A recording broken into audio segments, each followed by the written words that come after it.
Look to the agenda. Are there changes, additions? Mr. Soto? Yes, Mayor Borman, administration would like to remove item I2 in-camera Silvertip development appeal. There have been some ongoing negotiations that are still underway, so we're not quite prepared to have that conversation with council at this time. Great. Oh, sorry. We also wanted to add an item, so remove that one, but add an in-camera item I2, and it's a personnel issue. Great. Good over there. Okay, then I'll move the council approve the agenda as amended. Discussion on that. Seeing none, call the question. Those in favor? Opposed? Motion's carried unanimously. We have a number of delegations here today. That's great. And we'll start off with Canmore Collegiate High School Gay Straight Alliance Group. Ladies, take the podium. Introduce yourselves, because this is being recorded for posterity. So I'm Alana Bittner. I am the school liaison for the GSA. Do you mind just talking into the mic? Sure. Thanks. I'm Alana Bittner. I'm the school liaison for the Canmore Collegiate GSA. And I'm just going to give you some paperwork because I didn't realize you had a projector. And I had technical difficulties much as you did, so this is not in color despite the fact that I fought to have color. So. Thank you.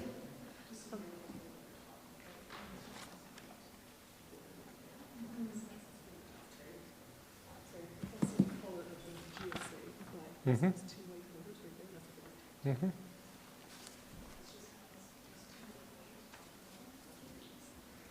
Ladies, go ahead. My name is Rhea Brown. I'm a grade 9 student from Canmore Collegiate High School, and I'd like to thank you for having us here to speak. I'm Heidi. I'm a grade 12 international student from Italy, and yeah, thank you very much. At the beginning of the year, the GSA approached the town council to request permission. To request permission to draw rainbow crosswalks downtown. Okay. Sorry, nerves. So, to request permission to draw chalk rainbow crosswalks downtown to show support for the Banff Pride celebration. This led us to discuss the potential of painting a rainbow crosswalk within Canmore. After researching concerns about rainbow crosswalks, we feel comfortable proposing the following. We propose a rainbow crosswalk painted behind the Civic Center on the Midway crosswalk. We feel that this is close to downtown, but it will not cause as much disruption as painting the crosswalk on Main Street. A rainbow crosswalk is about acceptance and peace for all people. It represents all groups, and it is an important symbol of support for the LGBTQ community where there is little representation. The crosswalk would be bordered in white to increase visibility at night because we recognize the importance of safety and visibility. And we have an example of the town of Saskatoon because there in the city they developed some guidelines for painted crosswalks to ensure they were done in a safe and appropriate manner for pedestrians and motorists. And yeah, for example, they didn't paint it in high volume traffic areas. And that's because we would love to put it in the back of there where Rhea said. And in Saskatoon, the Director of Transportation has the authority to approve or to reject proposals in collaboration with the community. And my personal opinion to this project is that everything starts with the town where I grew up, and in northern Italy. And then I came here 9 months ago, and I already knew that Canada would be a more liberal country than Italy. But then I went to Banff and I saw the Rainbow Crosswalk, and it was it was great. I felt the support of the city and the whole country.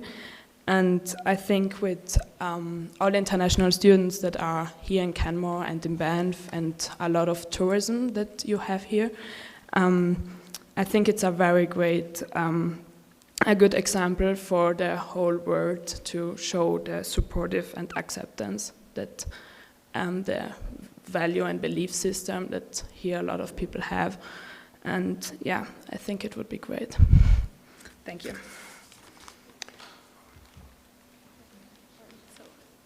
Yeah, my personal opinion on this matter is that I believe that a rainbow sidewalk will be a fantastic show of support for the LGBTQ+ community, and it will also be a sign showing that all people are welcome here, that will accept everyone no matter their race, status, sexual orientation, that they're welcome here no matter what. So. Thanks very much for being here, girls. I really appreciate it, and I know it's somewhat imposing to stand up in front of this august assembly. But firstly, I think it's great that there are students that are taking a stand and speaking out in communities about the need to be inclusive. Canmore, we do consider ourselves an inclusive community. I think we are. So I think that your suggestion it really does help move that conversation forward, and will give us a really important opportunity to consider. The flag that we raised together earlier is certainly an important starting point, if you will. Typically, just so you understand, and the other presenters in the group, generally council doesn't make or approve something that's asked for at a committee of the whole meeting, but in this case, the request for approval to paint a crosswalk would come back to council for a decision. This isn't a decision-making meeting. It'll come back at a business meeting as business arising from minutes, and that would provide the council an opportunity to consider the request and perhaps approve through a motion moving forward with your request. This is an important first step, though, is coming and asking, speaking to not only council, but when you're speaking here, you're speaking to the community through the press and just by the fact that you're in front of the elected council. So this is a really important job that you're doing, and I do want to thank you and your friends at the high school for what you're doing, and the teachers, of course. I don't know if any member of council has any Did you have questions? specific questions. They can answer questions if you needed. I was curious, and this is a question that we can have answered through administration, but do you have any idea what the cost of the crosswalk in Saskatoon was? We couldn't find information on, we couldn't specifically find information, like we couldn't actually find out what their procedures were. I tried to look them up to see what that procedural piece was, but I couldn't find my way into that procedural piece. However, and the cost, we have no idea of the cost of the rainbow sidewalk, but yeah, I actually don't know the cost. Well, it's something that Yes, we'd have to find out, actually. I didn't think administration about will that. be able to help us understand. Not that I see that as an I extreme don't think it'd hurdle. be prohibitive, but yes, you're right, Right. I didn't even think about cost. Are there questions Inexpensive. from members of council? Councillor Comfort? I actually just have a comment, and I know how difficult it is to present, and good for you for having the courage to stand up in our chambers. Thank you. So there are no specific questions, but certainly a lot of appreciation and gratitude that you've taken this step to be here in front of council. And the next business meeting will be June the 4th. So if you're able to come back and sit and listen to the conversation that time, or watch it online. And once the decision's been given by council, we'll certainly reach out and work with you and your friends in the GSA. Thanks very much for being here. Come and speak to you, we appreciate it. Yeah, Right you before school. don't need an invitation. Come anytime. Thank you, thank you. Great. Now we'll have Bow Valley Clean Air Society come and speak. Mr. Daniels.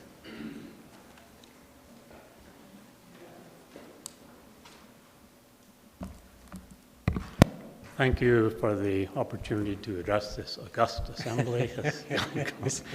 I'm here just to make some very brief comments on the town's climate action plan on behalf of Bow Valley Clean Air Society.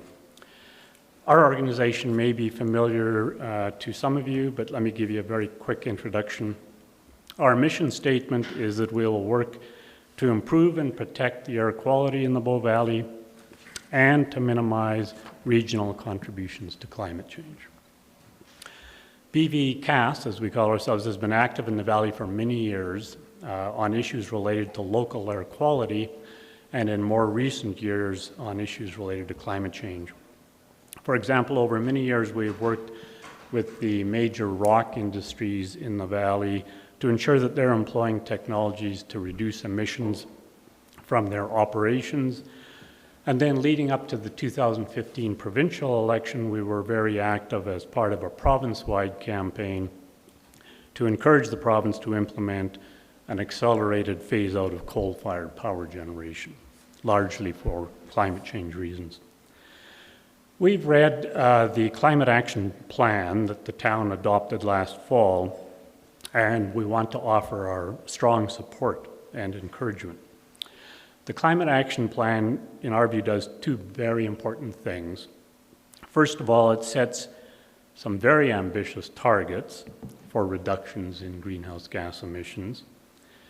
And secondly, it provides a long list of potential actions that can be undertaken at the municipal level to reduce greenhouse gas emissions.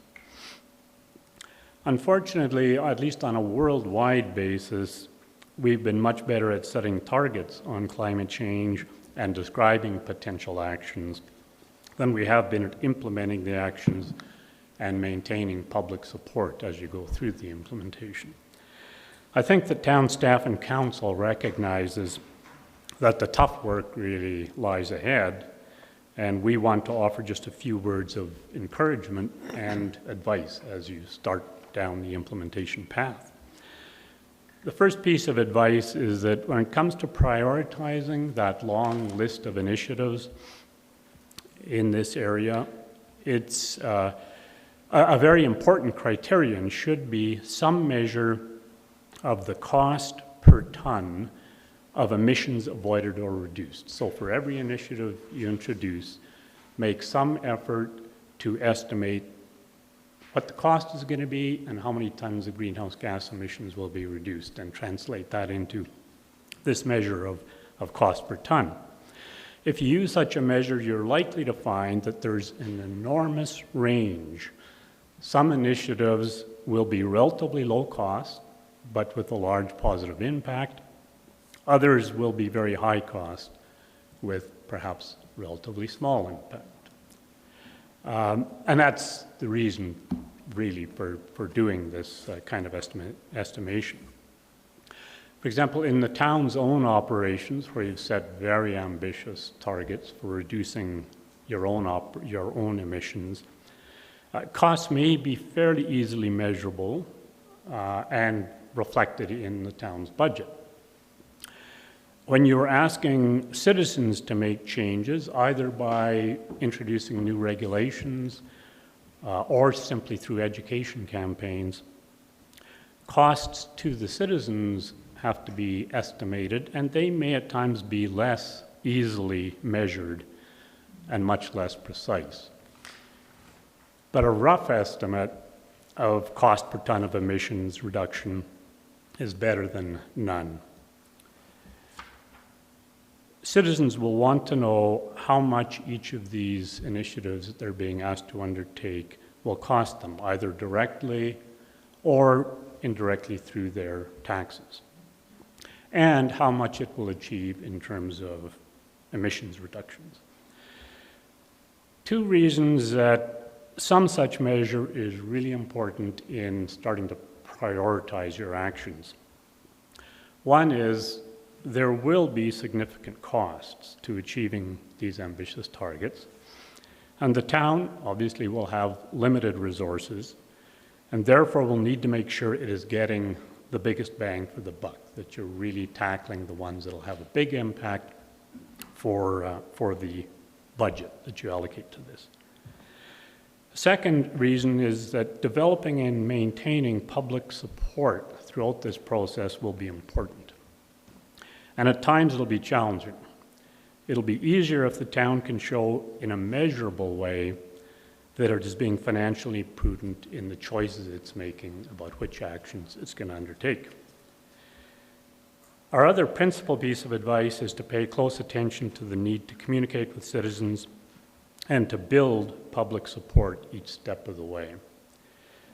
Don't take public support for granted. As you implement, there will be challenges to some of the measures. There have been examples of some really quite wise and well-implemented climate change policies by various levels of government, which were later reversed in whole or in part because they were not well understood or well supported by large segments of society. By its very nature, action on climate change is a very long-term effort. And if we believe that climate change is a serious concern, we as a society can't really afford to have too many policy reversals if we're going to really make the progress we need to. Good climate change policy should not be a partisan issue, but in many jurisdictions it has become highly partisan and highly contentious. So we're very happy to see the emphasis in the Climate Action Plan on collaboration. There's a lot of discussion about the need as the town moves forward to collaborate with various organizations in town to communicate generally with the public about the rationale for undertaking these actions and the implications. There are several groups actually now in the Bow Valley that have action on climate change as a focus of their activities. And that's very encouraging. Some of these groups we think can be allies for the town as it's implementing its policy. But over and above that, I think the town really needs to reach out to broader community groups that may not have themselves a mandate or a real focus on climate action.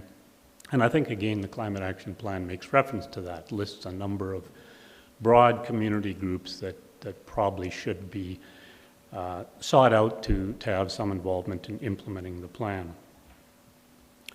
So that's really all that we have to say for now, but we really look forward to having an ongoing conversation over the years with town staff and council on the implementation of this very important policy. Thank you. Thanks very much for being here, Mr. Daniels, and providing your analysis or your perspective on the action. Just out of curiosity, the Clean Air Society, how many members are there in Canmore? How large a group is it? About 20? About 20 paid, and then we'll serve. Let's see. And right? And I'm certainly aware of the group, but I'm not that aware of what exactly. What are your primary actions in town? Yeah, a lot of the actions we've undertaken over the year haven't been very public. As I say, one of the key focus areas has been working with the three major rock industries in the Exshaw area on whenever they come forward with a new expansion plan, development plan. We're quite involved with them in terms of making sure that they are pursuing the best available technologies in those expansion plans. We've been supportive of things like bike infrastructure in the town. We've in the past had anti-idling campaigns. There's actually a number of things mentioned in the Climate Action Plan that we've had some involvement with over the years and would certainly like to be involved with in the future. And then, as I say, a major focus a couple of years ago was on the Phase Out Coal campaign, which kind of goes beyond the Bow Valley and is more of a climate action activity as opposed to local air quality. Yeah, I think your point is well taken, that the community group like yours can really help the town implement policy and action simply by being out there and advocating and supporting the work the town is doing and supporting things like our climate action plan. You're likely familiar with some of the previous incentive programs that we have funded, things like the solar panel. Yeah. I'm just curious if you or your group have in your meetings sort of brainstormed, blue skied, and thought of other similar sort of incentive programs that we haven't or other communities haven't implemented. Yeah, we've talked about a lot of different ideas. I think, I would say probably almost every one of the local municipal kind of climate action ideas that we've talked about at our various meetings over the years are actually contained in your climate action plan. It is really quite an extensive list of possible actions at the municipal level, and that's one of the things we liked about it, is that it's quite thorough in terms of listing all the things that can be done at the municipal level. It is, and I appreciate the positive support. It's also in a way it presents itself as a difficulty because there is so much. And, exactly. I mean, administration, of course, has pretty much got the eye on the ball and working with council to move a number of issues forward. But there is so much to do, as you say, and there can be a sense of urgency in communities. Yeah. I appreciate the note, the observation you made in your report that this work will need to survive many changes in the composition of town council and staff and many changes in public opinion. I mean, you're bang on there. Yeah, and that's why I think it's, as I say, I personally strongly believe that most actions on climate action shouldn't really be partisan. I mean, we all really have a stake in seeing success on climate action, but in some cases, the way policies have been introduced and sold, they have been made partisan, and that has resulted in some reversals on policy fronts. So it is certainly an area to keep in mind that you really need to continue to build broad public support each step of the way. You can't just assume that the public will be supportive all the way without that kind of activity on the part of council. That's an understatement, if anything. I don't know if councillors, do you have any questions in regards to this presentation? Pardon me? Yeah.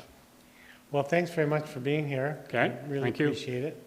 Certainly aware in the back of my mind that Clean Air Society is out there doing something, but never really, well, I know you've worked with the rock extraction industry, you know, but in regards to working with the town, you know, great resource for the town as an advocate, if nothing else. In the same way that we're looking to there's a group in town that are focused on organic waste collection, and they're prepared to work with the town as volunteers to spread the word, and I would see that opportunity as well. Yeah. And you're connected with Ms. Risling-Wynn or others in administration? Yes, I've met and talked with Lori, and I just now met Amy and look forward to following up with her on some of these issues as well. Great. I should also mention, I don't speak on behalf of them, but there's another relatively new group in town called Bow Valley Climate Action, I think I get the name right, that Hal and I are somewhat involved in. As I say, we're not spokesmen for them here today, but it's a very encouraging development. A lot of people, mostly a lot younger than me, getting very active in the whole climate action area. And I would expect that they would be very interested in working with the town on some of these initiatives as well. Great. Well, it's really rewarding in a way to have the difficult decisions that we've made on climate action over the last few years being recognized by you and others in the community that are really zoned in on these issues. So thanks for taking the time to be here and Good. speak about it. Thank you. And now we'll move on to the Palliative Care Society of the Bow Valley. Ms. Hamilton. My name is Julie Hamilton. I'm the Vice Chair of the Palliative Care Society Board of Directors. My Executive Director is just handing out just supplementary information. Thanks. Thank you, Mayor Borman and members of Council, for inviting me to speak to you about the Palliative Care Society of the Bow Valley. I understand that you've received my briefing, and therefore I will not review it in detail, but other than to highlight key points for further discussion and questions you may have. Palliative care should begin early in the course of a life-limiting illness and maintain patient and family support throughout the entire journey, including the reintegration of the family into society after the death of the patient. It also consists of a variety of outpatient programs to ensure patients can stay at home for as long as possible. In your packet that Marlene, I've just given you this model. This is a model of palliative care that we envision, and it begins basically, as you can see on the left side of the graphic, this is at the time of diagnosis, when somebody has been diagnosed with a life-limiting illness, and then you can see as the disease journey unfolds, intervention increases, family support increases, and patients eventually succumb, but the support continues after to the family of the patient who has died. So this is the model that we are espousing to establish in the Bow Valley. Through our dialogue with Alberta Health Services, we have identified the following current realities in palliative care in the Bow Valley. And I'm just speaking about the Bow Valley here. I keep saying Bow Valley, so I don't want to sound repetitive, but we're talking about all the communities in this valley. The current realities include the publicly funded model for palliative care beds in the Calgary zone, of which we are a member of, is 7.7 beds per 100,000 people. All palliative care beds for the Calgary zone are located in Calgary.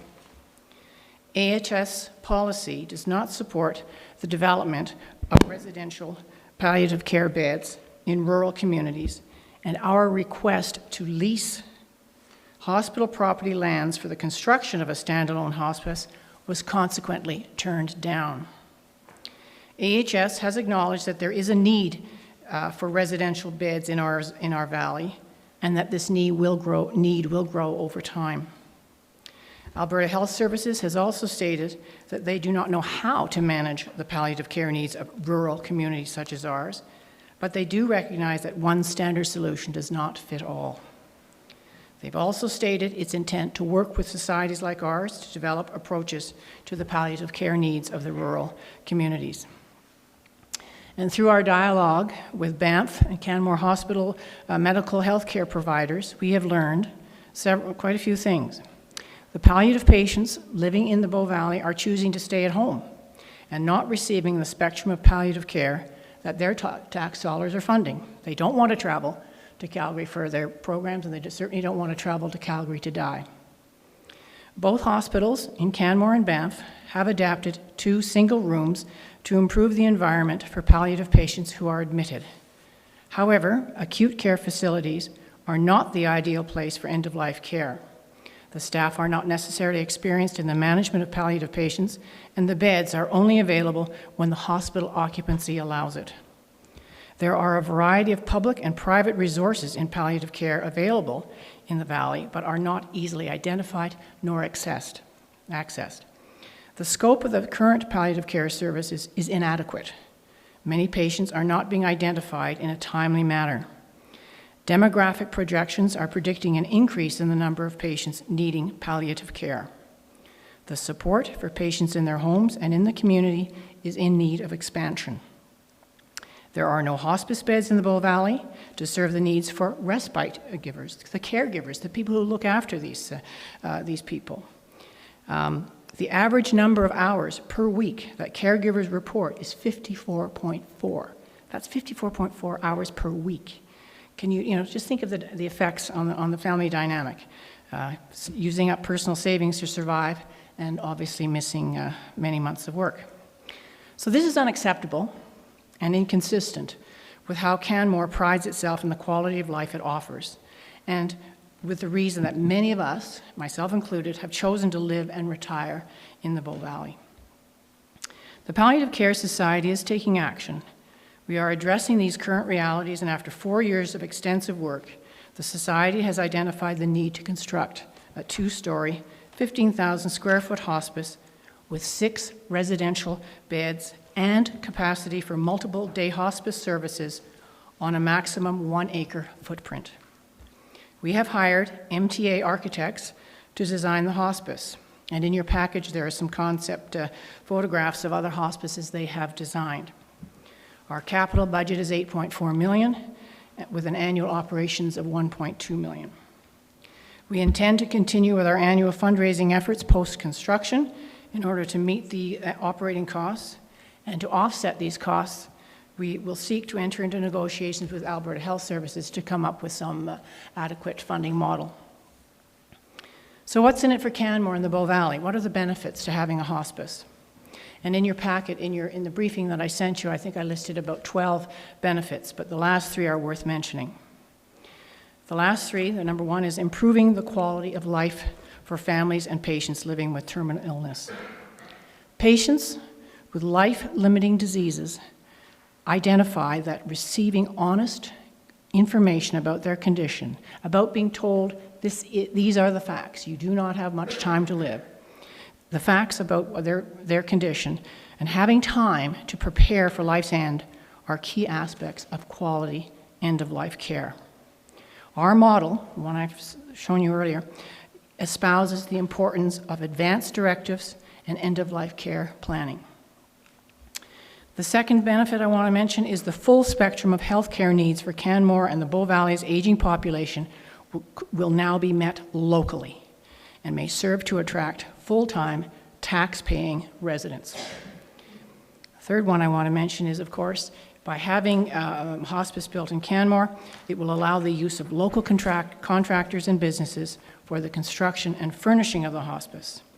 I've always believed that local participation leads to stronger community buy-in.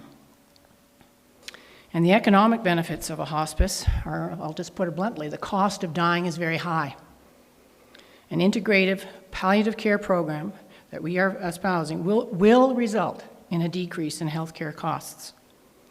There are more seniors in Canada than children, which translates into higher healthcare costs, and unfortunately the trend is growing. We're all getting older. 1/4 of total healthcare costs are spent in the last year of life, with about 40% of that spent in the last 4 weeks of life. The cost of an acute care bed is $1,500 per patient per day. The cost of a palliative care bed is $660 per patient per day. Do the math. Canadian Hospice Palliative Care Association has identified that compared to the usual acute care, hospice palliative care may save the healthcare system $7,000 to $8,000 per patient per year. These savings will be achieved through reducing the overall length of stay in hospitals, lower costs per day for patients, reducing the number of ICU and emergency room visits, reducing unnecessary diagnostic testing, and reducing inappropriate disease target strategies and interventions. Why is the PCSBV the right group to lead this project? In the short 4 years, we are being recognized as a relevant organization in the Bow Valley. We have identified and are now meeting community needs through identified through our local networks of healthcare providers and lay people working with dying patients. We have commitments of $2.5 million already towards the purchase and construction of a hospice. We're managed and directed by a very committed board of directors. We're all volunteers. society members. I think we have over 70 society members and a recently hired executive director. Our focus of activities are an educational component and a capital building. Education is supporting the development, enhancement, and growth of palliative care programs in the Valley, building community awareness and understanding. And of course, the capital is to build a 6-bed hospice to serve as a hub of palliative care in the Valley. And our business plan, which is in your packet, goes into this much more detail. In order to proceed with raising the necessary capital, acquiring land is critical. Donors and funders want to see something tangible to demonstrate a full-fledged commitment on our part and the community in which the PCSBV will serve. I'm confident that an operation funding agreement with AHS will be achieved. Our preliminary discussions with private philanthropists and foundations have indicated that they would be on board with the project once a piece of property was acquired. In closing, I ask two things. I do recognize that there are many important community projects that are in this queue, and I ask for your support and endorsement of our community building project. Secondly, I know there are several properties, both private, municipal, and provincial in the town of Canmore that would meet our needs. I've met with some members of the town planning and development, as well as with the mayor and the CAO. I'm aware of the process of acquiring land, and I would ask for your consideration of allowing us to enter into a dialogue to acquire an acre of land from your existing inventory. The acquisition of the property could be in a way of a long-term lease, purchase, partnership, or some other creative way to make this project a reality. Hospice palliative care is an important component of a compassionate and caring community. We are committed to ensuring that hospice palliative care is accessible to all residents of the Bow Valley. And thank you for providing me with this opportunity to speak to me. I'm sorry I went over time. I thought I was under 10, but I guess not. That's okay. Sorry. Any questions? Sorry. Yeah, thanks very much, and it's important that you're here and presenting now. We have had conversations, and this isn't the first time, but it's important to be able to, or to be in front of council, presenting to all of council at once, and with in this setting, of course, so it starts to become a community conversation. I think that's one of the primary values of presenting at committee of the whole. I only have one or two questions myself. Councillor Seeley, you have a question? Thank you, Your Worship. Thanks, Ms. Hamilton, for this presentation. I really appreciate it, and I am supportive of this. A couple of questions I have, though. One, Alberta Health Services. There's a bit of a struggle to get them to buy in. How do you see this going forward with them?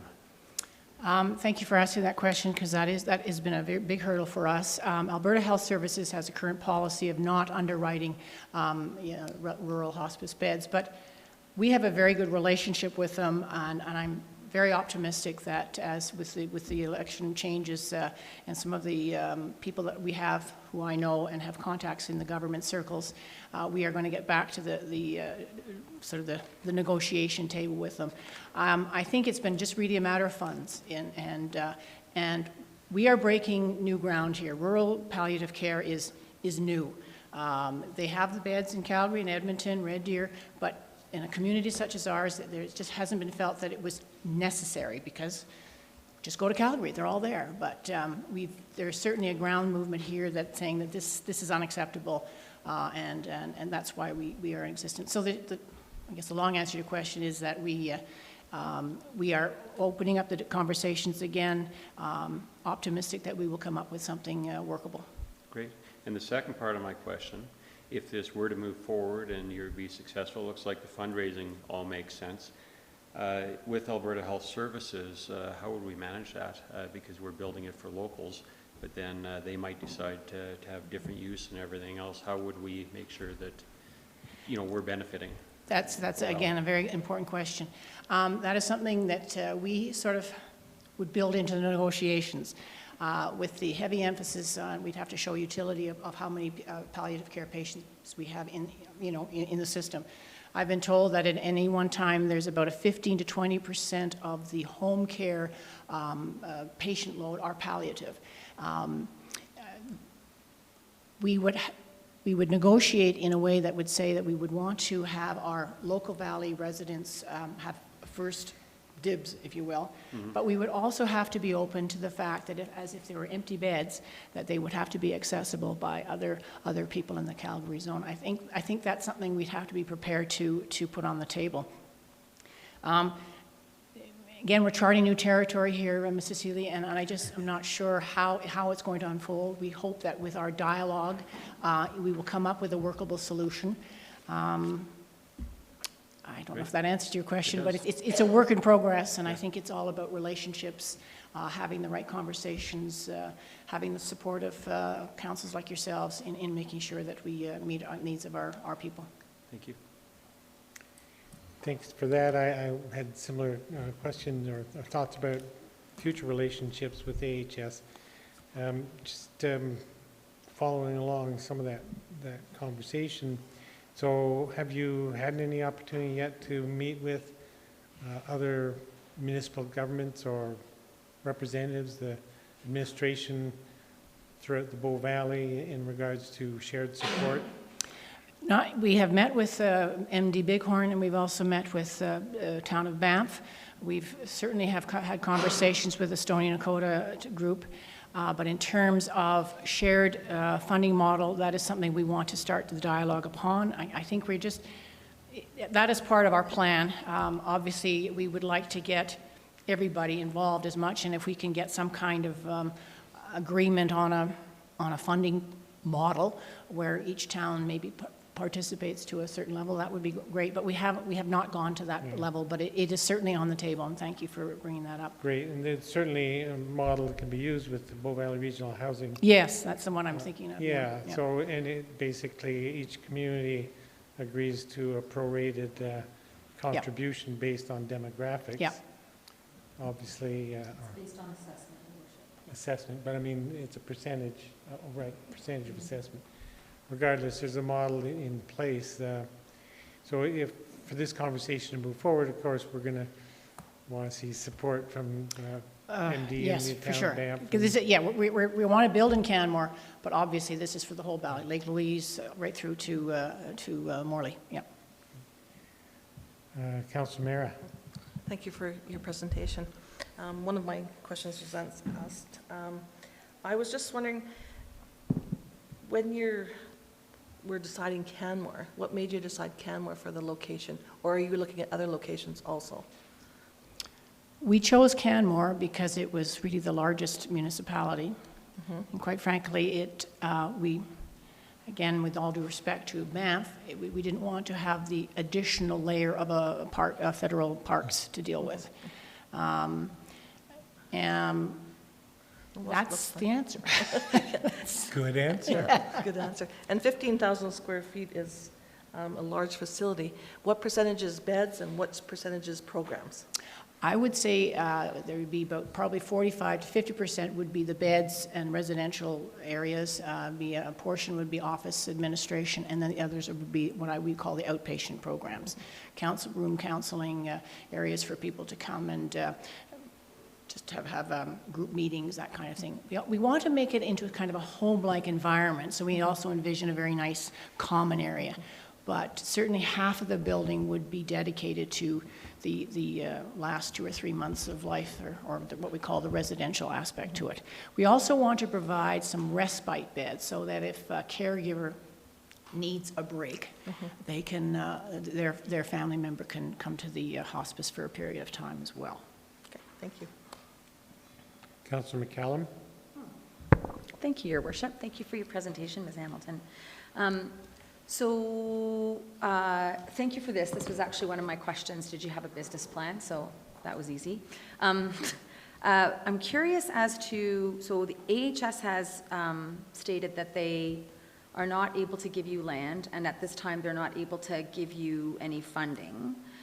Has there been any discussions about what can be done in the interim to manage those 4 beds that are in Banff and Canmore to make it more appropriate for palliative care, perhaps working with the community foundation, the hospital foundations in those 2 respective hospitals as sort of a stopgap measure in the meantime?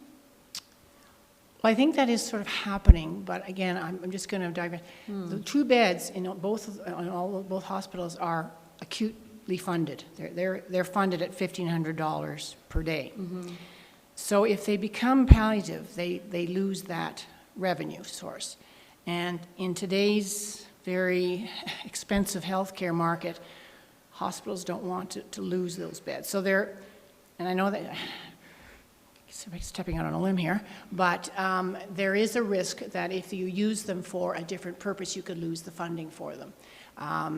So to answer your question, they certainly are being used, but as I said in my presentation, it's when the occupancy allows it.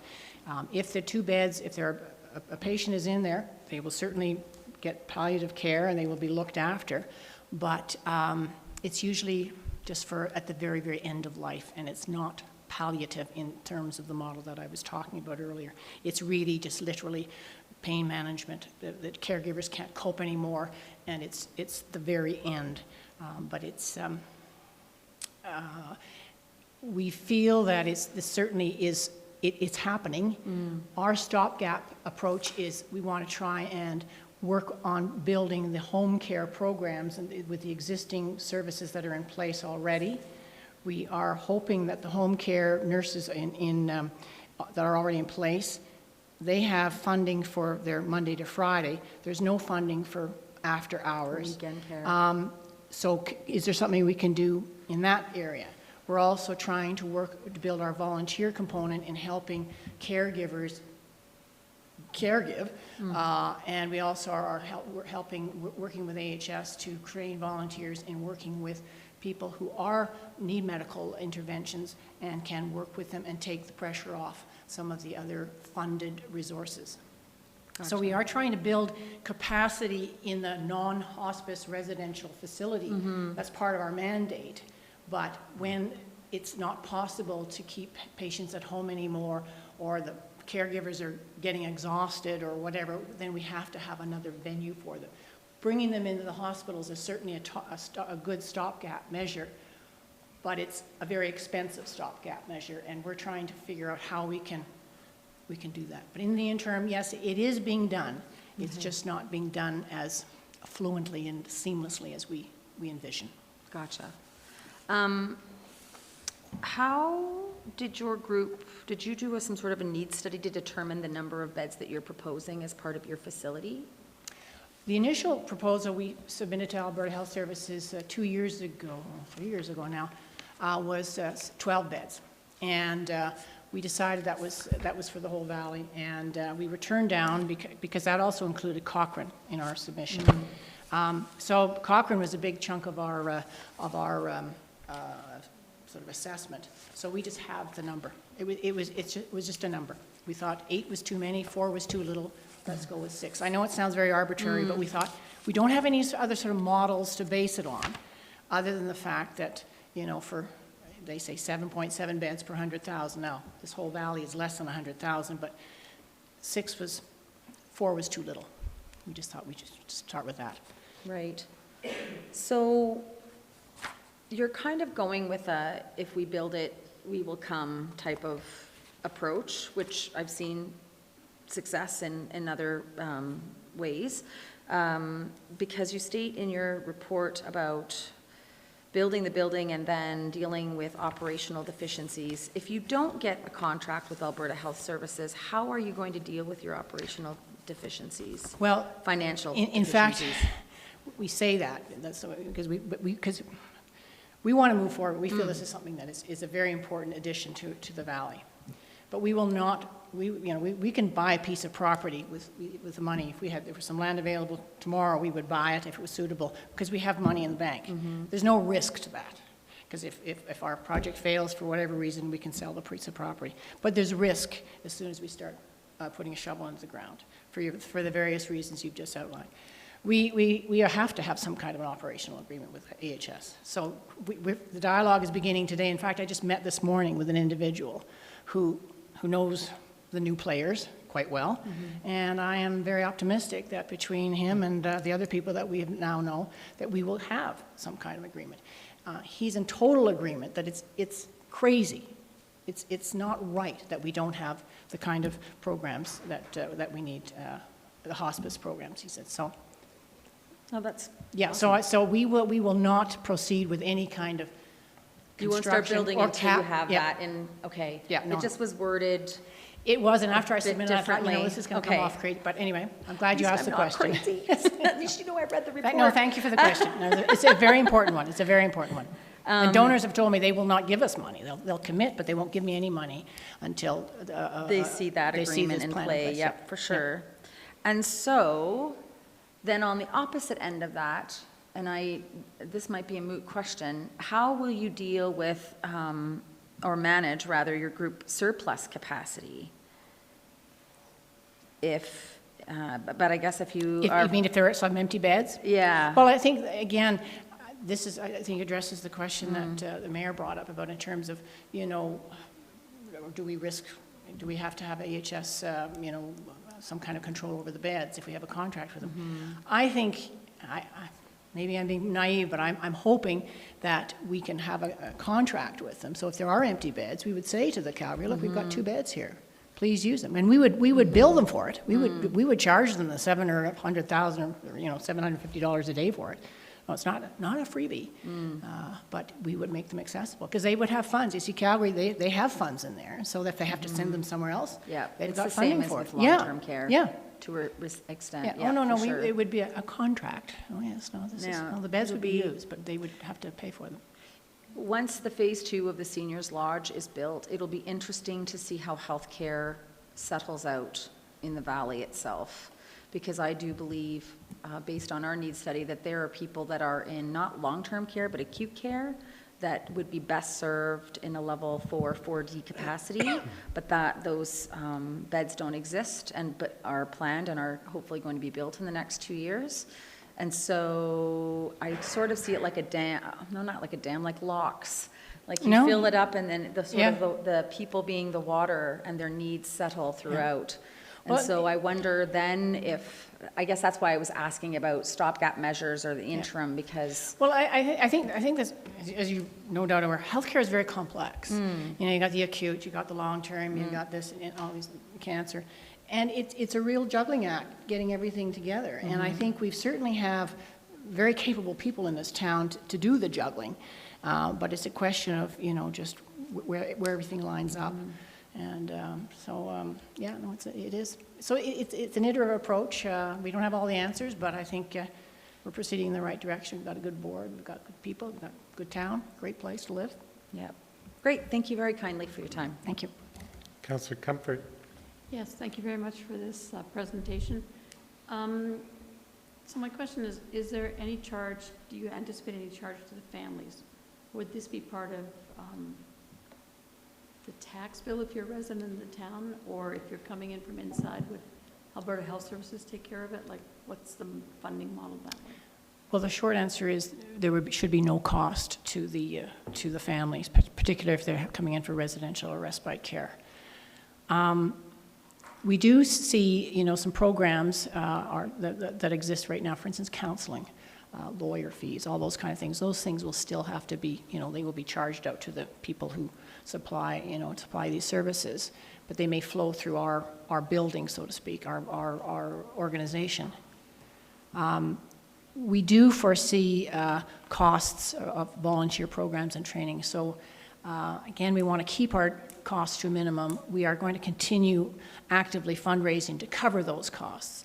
In terms of the bed utilization, that's where the Alberta Health Services contract will come into play. This, whatever the cost is, $660 per day, covers their salaries, it covers the cost of keeping the lights on in the room, the heat, the whole 9 yards. So the short answer is we don't want to have to charge patients, because that's not what we're about. We want to give them the services they need.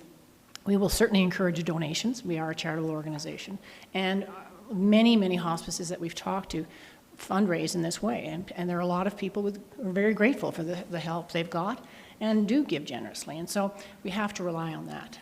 One of my goals as the chief fundraiser is to establish an endowment. So as we go along in this process, a portion of our donations will be set aside for exactly the purpose that you've outlined, to make sure that people that finances are not a factor to whether they can be admitted or not. Thank you. I don't see any other questions from members of council. So thanks very much for being here. Well, thank you very much. A, opening the discussion in the public context, and B, having some really comprehensive answers that we're ready to give. I mean, it's nice to see that, it's nice to understand that you have been considering a lot of what ifs and have sort of planning in place or thoughts in place. Certainly have lots of thoughts and plans. Right. It ain't over yet. No, it isn't. But thank you very much. Pleasure. Thanks for being here. And at this point, then we will move on to the YWCA Bow Valley Higher Ground Project. I see we've changed the name of it a little bit, which I like. Bow Valley Higher Ground Project. It's never been Banff, ever.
She's in.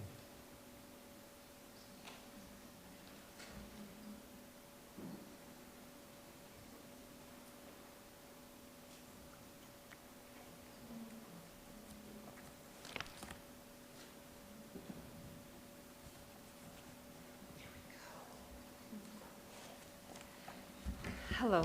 Thank you for having us here today. My name is Connie McDonald. I have the great pleasure of being the CEO at the YWCA.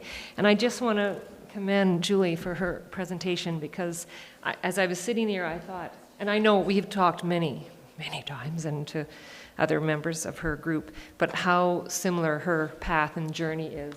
And I appreciate how much effort they have put in to get here today. And I envision a Bow Valley with that service. So I just want to say, I just so endorse the work that they're doing. And I'd also just like to introduce my partners in crime here that are with me.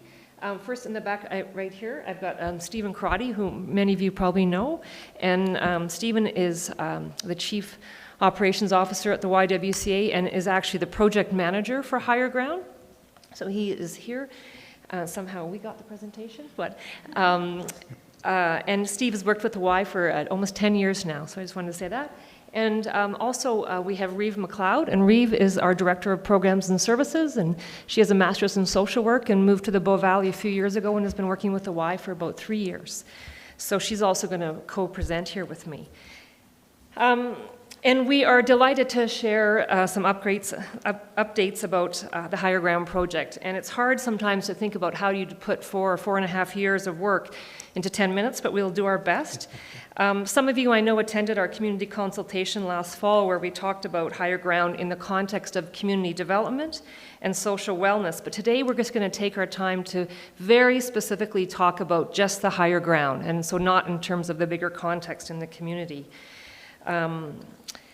But before I start with it, I know that not everyone here has been to the Y, at least not in the last little while. And so I just want to, for the sake of context, just provide a quick overview of sort of what we're doing there. And you know, primarily focusing on sort of 2 pillars. And our first pillar is our programs and services. And we work through the spectrum of prevention, awareness, right through direct services. So when we talk about our housing program, for example, we talk about the continuum of housing. And so as part of our our Homeless to Housing Coalition in town, H2HC. We do the short-term emergency housing program. We have 100 full-time residents in our housing program, and I've been there for 5.5 years, and we've run at a 100% occupancy that whole period. It's a very entry-level program for people and very simple one-room accommodation with shared kitchen, and half of them are private bath and half shared bath. We also operate a small emergency shelter and transitional housing program.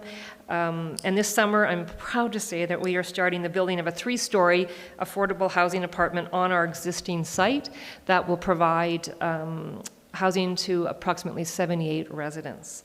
In terms of direct services, we do counseling for victims of domestic violence and sexual violence, outreach for people not in shelter but still looking for our supports.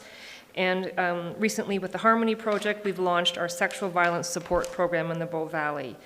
Many of you will know our prevention work, but we're working with youth, with women, recently with men and boys on a great research project through the University of Calgary. And then we run a social enterprise hotel where the revenues from that program help to support our operations and our programs. We have a budget of about $3.3 million, just to put into context of our organization. So the two things I want to talk about today, or Reeve and I, is first of all, why higher ground? And then we wanted to talk a little bit about the background on our program development. And really, people talk a lot about a building. They get caught up in where do you want to build and what's the facility? And higher ground is so much more than a building.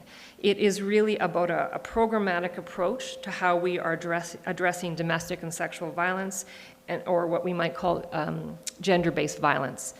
And so I really encourage people to sort of think about the bigger picture of more than just a building. And we, like Julie and the palliative care, we're looking for a rural solution. Because it's really easy to say, oh yeah, send everyone to Calgary. Well, I can tell you this weekend, I took a call personally from someone in Calgary at a shelter saying, can we send someone to you? So Calgary is maxed, it's full, and that's what our colleagues are telling us. And the other option is, how do you feel about going to Rocky Mountain House, or how do you feel about moving down to High River? Those to me are just not the solutions I see for the future of our community. So but the challenge that we face is that the facility that we operate in has a number of limitations. And there are limitations that on a daily basis, I have to sometimes stop and remind our staff, this is why we're working on something for the future. And we have, as an organization, just established this goal as really a strategic priority. And I think like any business or any good government, you're always looking to the future. And you're always looking at how can you deliver the services and support the clients in your community in a way that is going to be sustainable for the future. And sometimes I think in the not-for-profit world, people sort of think, well, you guys can just make do. And the work that we're doing, the seriousness of the work that we're doing, the research is telling us what's coming down the pipe for us. And we really think that the importance and the priority of building a purpose-built facility is really what we need to be doing. So I want to just share a couple of the limitations that we deal with on a day-to-day basis.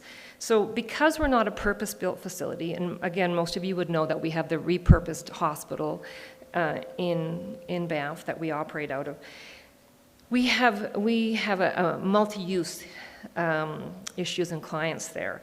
And so we have a significant overlap of clients, of residents, of guests coming and going, and it is not ideal for the purpose of the population that we're serving.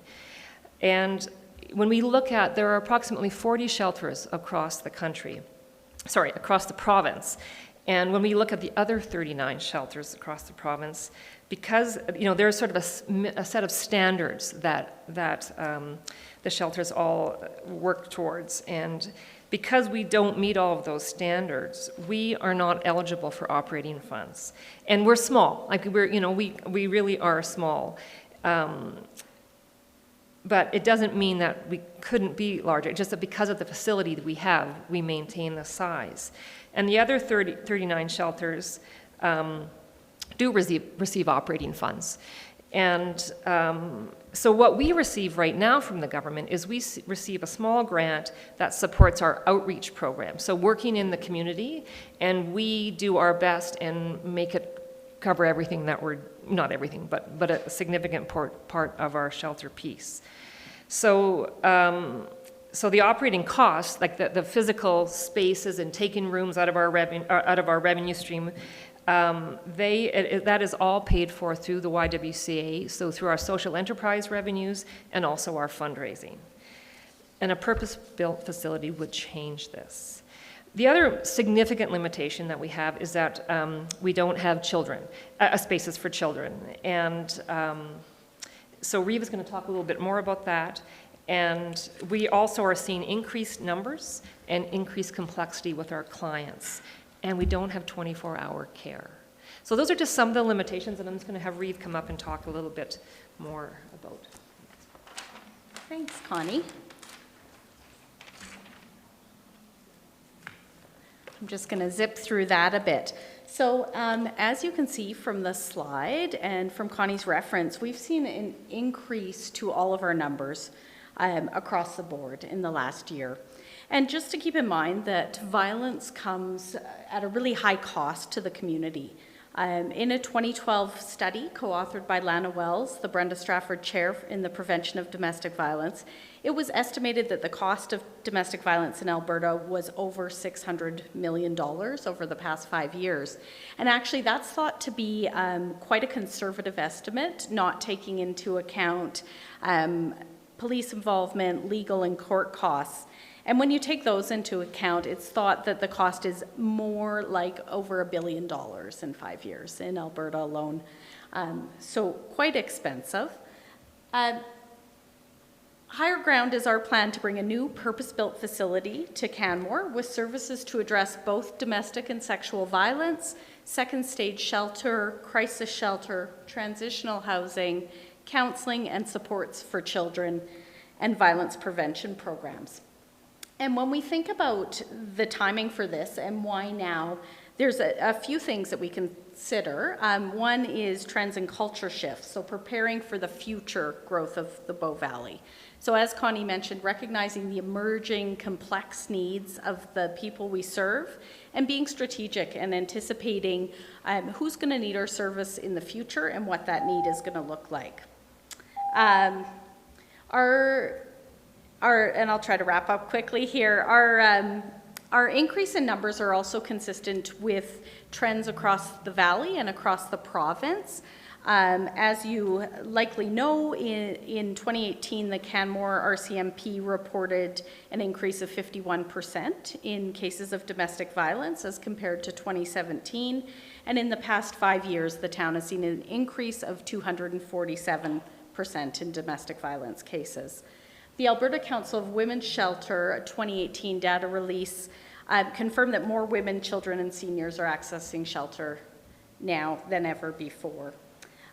So a lot going on, and just being conscious of time, I won't get into the details. We've also engaged various forms of research, and I believe that you have links to that research in your package to determine needs in our community and to look at potential new service models, being innovative. Connie mentioned our experience and our facility limitations, and just to add to that, that the YWCA is also the largest provider of emergency shelter and housing in Canada. So we're bringing that experience to the project as well. And then with the background of funding, so we've been encouraged by government to explore new models to address domestic and sexual violence for the future. There are 4 guiding principles that are guiding our Higher Ground project. And as Connie mentioned, this is more than a shelter. It's an innovative, forward-thinking approach to supporting the well-being of Bow Valley residents within our unique rural context. I'm not going to go into detail about the guiding principles. I'm happy to take questions. So client-centered and innovative approach, using things like technology to access other expertise, approaching social issues in a different way, well-being, so a trauma-informed approach to care, and connected to community. So allowing folks to stay in their community and address the challenges that they're facing here. And I think I'll leave it there, and we're happy to take questions. I talked too long, sorry. That's okay. Thank you both. Yeah, I guess the only one thing I would say is, just that our challenge right now is land, and that's really what we come and, in terms of presenting here to talk about that ability to work together with government, to try and find some land that we can use to go forward. We have. And I was going to ask you to speak a little bit about that, so great. And when you're considering the design, I know you've got some preliminary designs that have been drawn, and you've talked about those in other forums. So when it comes to looking for the right piece of land, what are the considerations? What is it you need to look for? What has to be in a piece of land? Yeah, well, one of the background, sort of a big piece of our thinking has really been around social wellness in the community. And in this document that, Steve, I think, did you pop those up? Yeah. So in this document, this is kind of our updated piece, and you'll see we have a really great model in here that talks a little bit about social wellness. And so the idea is that rather than in the past, shelter would be sort of off in an industrial compound, in a cinder block building, no one knew where it was, and we really sort of see that differently, where we are talking about working within a community within community. And so a piece of land where there would be other service providers, located close by would be ideal, and also housing, and so that so it would be, maybe access. In some cases, it's about providers being able to come into our facility, but, having a childcare located close by, having a drop-in medical clinic close by, having other social service type facilities. It could be a municipal office, it could be a parent link space. All of those kinds of spaces are what really work well sort of with the shelter. And the notion that it would be part of could easily be in a residential area is kind of more the current thinking now, rather than being isolated off to the side.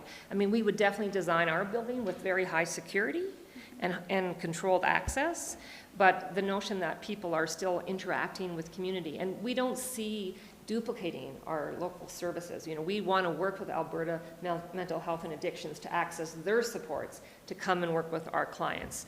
We want to have our clients access the local childcare, that type of thing.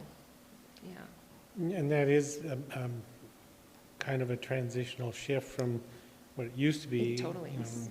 Actually being a part of a community rather than sort of separate from and hidden away from community. Yeah, I mean, then also like access, to access to services is great in terms of, I mean, I'd like to say, in the heart of the community, but, community can look in different ways. And I mean, clearly there's a couple of pieces of land, and one would be over in the Mustache lands, that big piece of land that I believe is owned, managed by seniors and housing. And that's one of the ministries that we work with all the time, that they're like major supporters of ours and funders of ours. So we sort of see that kind of community space as being sort of ideal. And even though there's sort of not an access over the highway yet, I know, and the thing is, this is future focus. We're not looking at what we need next year. We're looking 5, 10, 20 years out, because we're working with a 25-year-old model right now.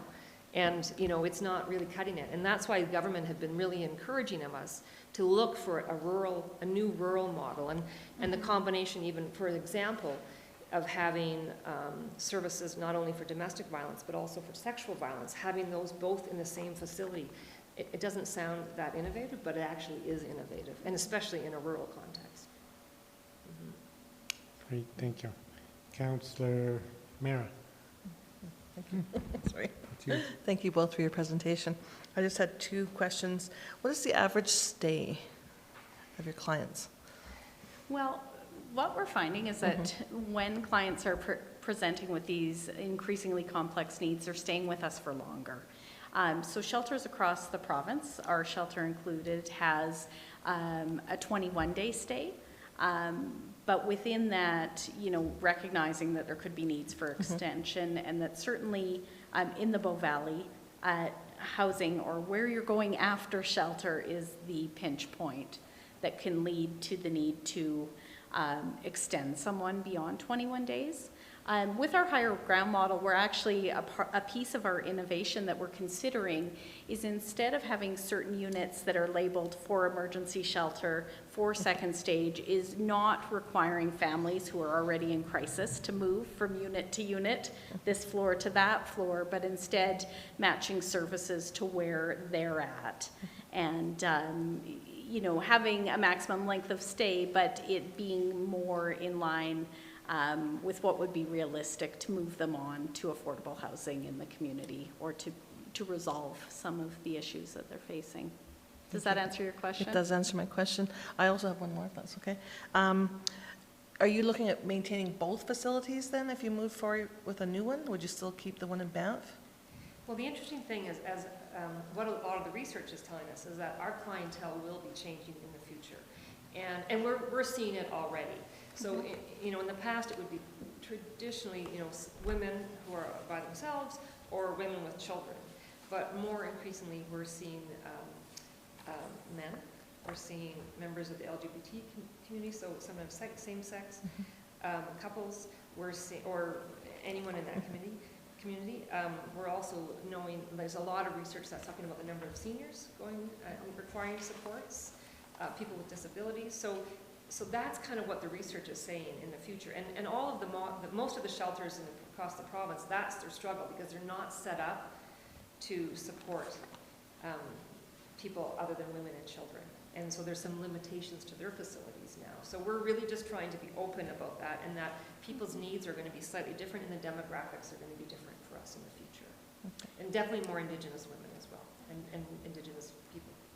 And if I can add to that, I think that we would have the core of our domestic and sexual violence services and the housing for those services in the higher ground facility, but we would continue to use the facility that we have now as backup.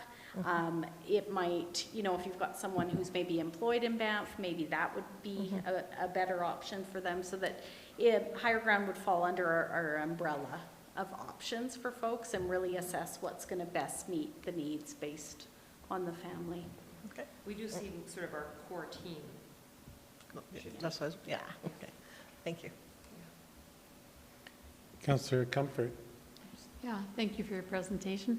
So I have a couple of questions, I guess. When you talk about working with other agencies or other services, have you had any chats with the school board in the Valley? We haven't yet. They're on the list, though, yeah, I hope. Yeah, okay. We've heard sort of mixed things in terms of, we've got mixed directions sometimes, but now that you say that. Yeah, it's in a good spot if you're That's a great talking spot. about the It's a kind great of spot. relationship you're looking for. Yes. Anyway, I'd be very pleased to see you have a chat with them. Right. And yeah, I mean, this work is so important, and I'm so glad it's moving ahead. I hope that you receive support from the province on this one, from the new government, and that you have some success there. And it's just so, I mean, you know me, and I know you, and I know how badly this is needed, so I'm so supportive of this work. Great. So good luck. Thank you. Well, the province has been very supportive as well. And also we know that there's funding packages that are available. Right now, when we talk about housing, this is a type of housing. And also with the National Housing Strategy. And we know of other shelters in Alberta that are receiving that funding right now. Whitecourt is one of them right now that is just in the planning process, but they've received their funding. So that's a very positive factor for us as well. Yeah, another avenue to get to those funds, Absolutely. Sure. And the community have been so supportive right across the Bow Valley. Many people in Calgary, and so we know that as we've worked on our capital campaign, we've her team had worked a lot on the program development, and Steve's worked on sort of the design, and we wanted the program to lead the design. We know that the support is out there, it's just the land piece is kind of that critical one. It's the same for everybody. It is, I mean, absolutely. There's not enough land in the Bow Yeah. Valley for the needs. Yeah, and we know that, just in the terms of the question to Julie around, why Canmore, when we know the growth, where the growth is, and it's not in Banff and Lake Louise. And so again, looking to the future is kind of what our thinking is in terms of numbers. And our numbers right now are proportional to population. In terms of, sorry, can I have another question? Okay. Thanks. In terms of temporary housing, which is what this is, how many beds do you think you'll need, or how many units? Can you give us some notion of that? Yeah. Sure. So we've got a really neat design, and we've looked at maximizing both spaces for privacy and spaces for connection. And spaces for connection is where we're a little bit lacking in our current design. But the research is telling us that the largest stressors for folks accessing crisis shelters are privacy. And so we're looking at a model of 13 units. And those units, as I mentioned earlier, would be flexible based on need. So length of stay and services would be matched to the need of that particular family. Okay. And some are conjoined, depending on numbers and those types of things, and Right. the age of, having a baby versus a 12-year-old, all those factors are different. But so what our whole goal has been is, and Steve has spent a lot of time on this, is how to build it as flexible as possible, so as needs evolve, we can adapt. So that's really been a guiding thought in terms of our design. And, Yeah. and difficult to accomplish, I imagine, but certainly a laudable goal. Yeah, I mean, it's difficult, but just for example, like you said, most of the shelters, I mean, they have shared washroom, shared kitchen, like a lot of shared, which is the thinking, is that would be a good thing, and there is a lot of good about that.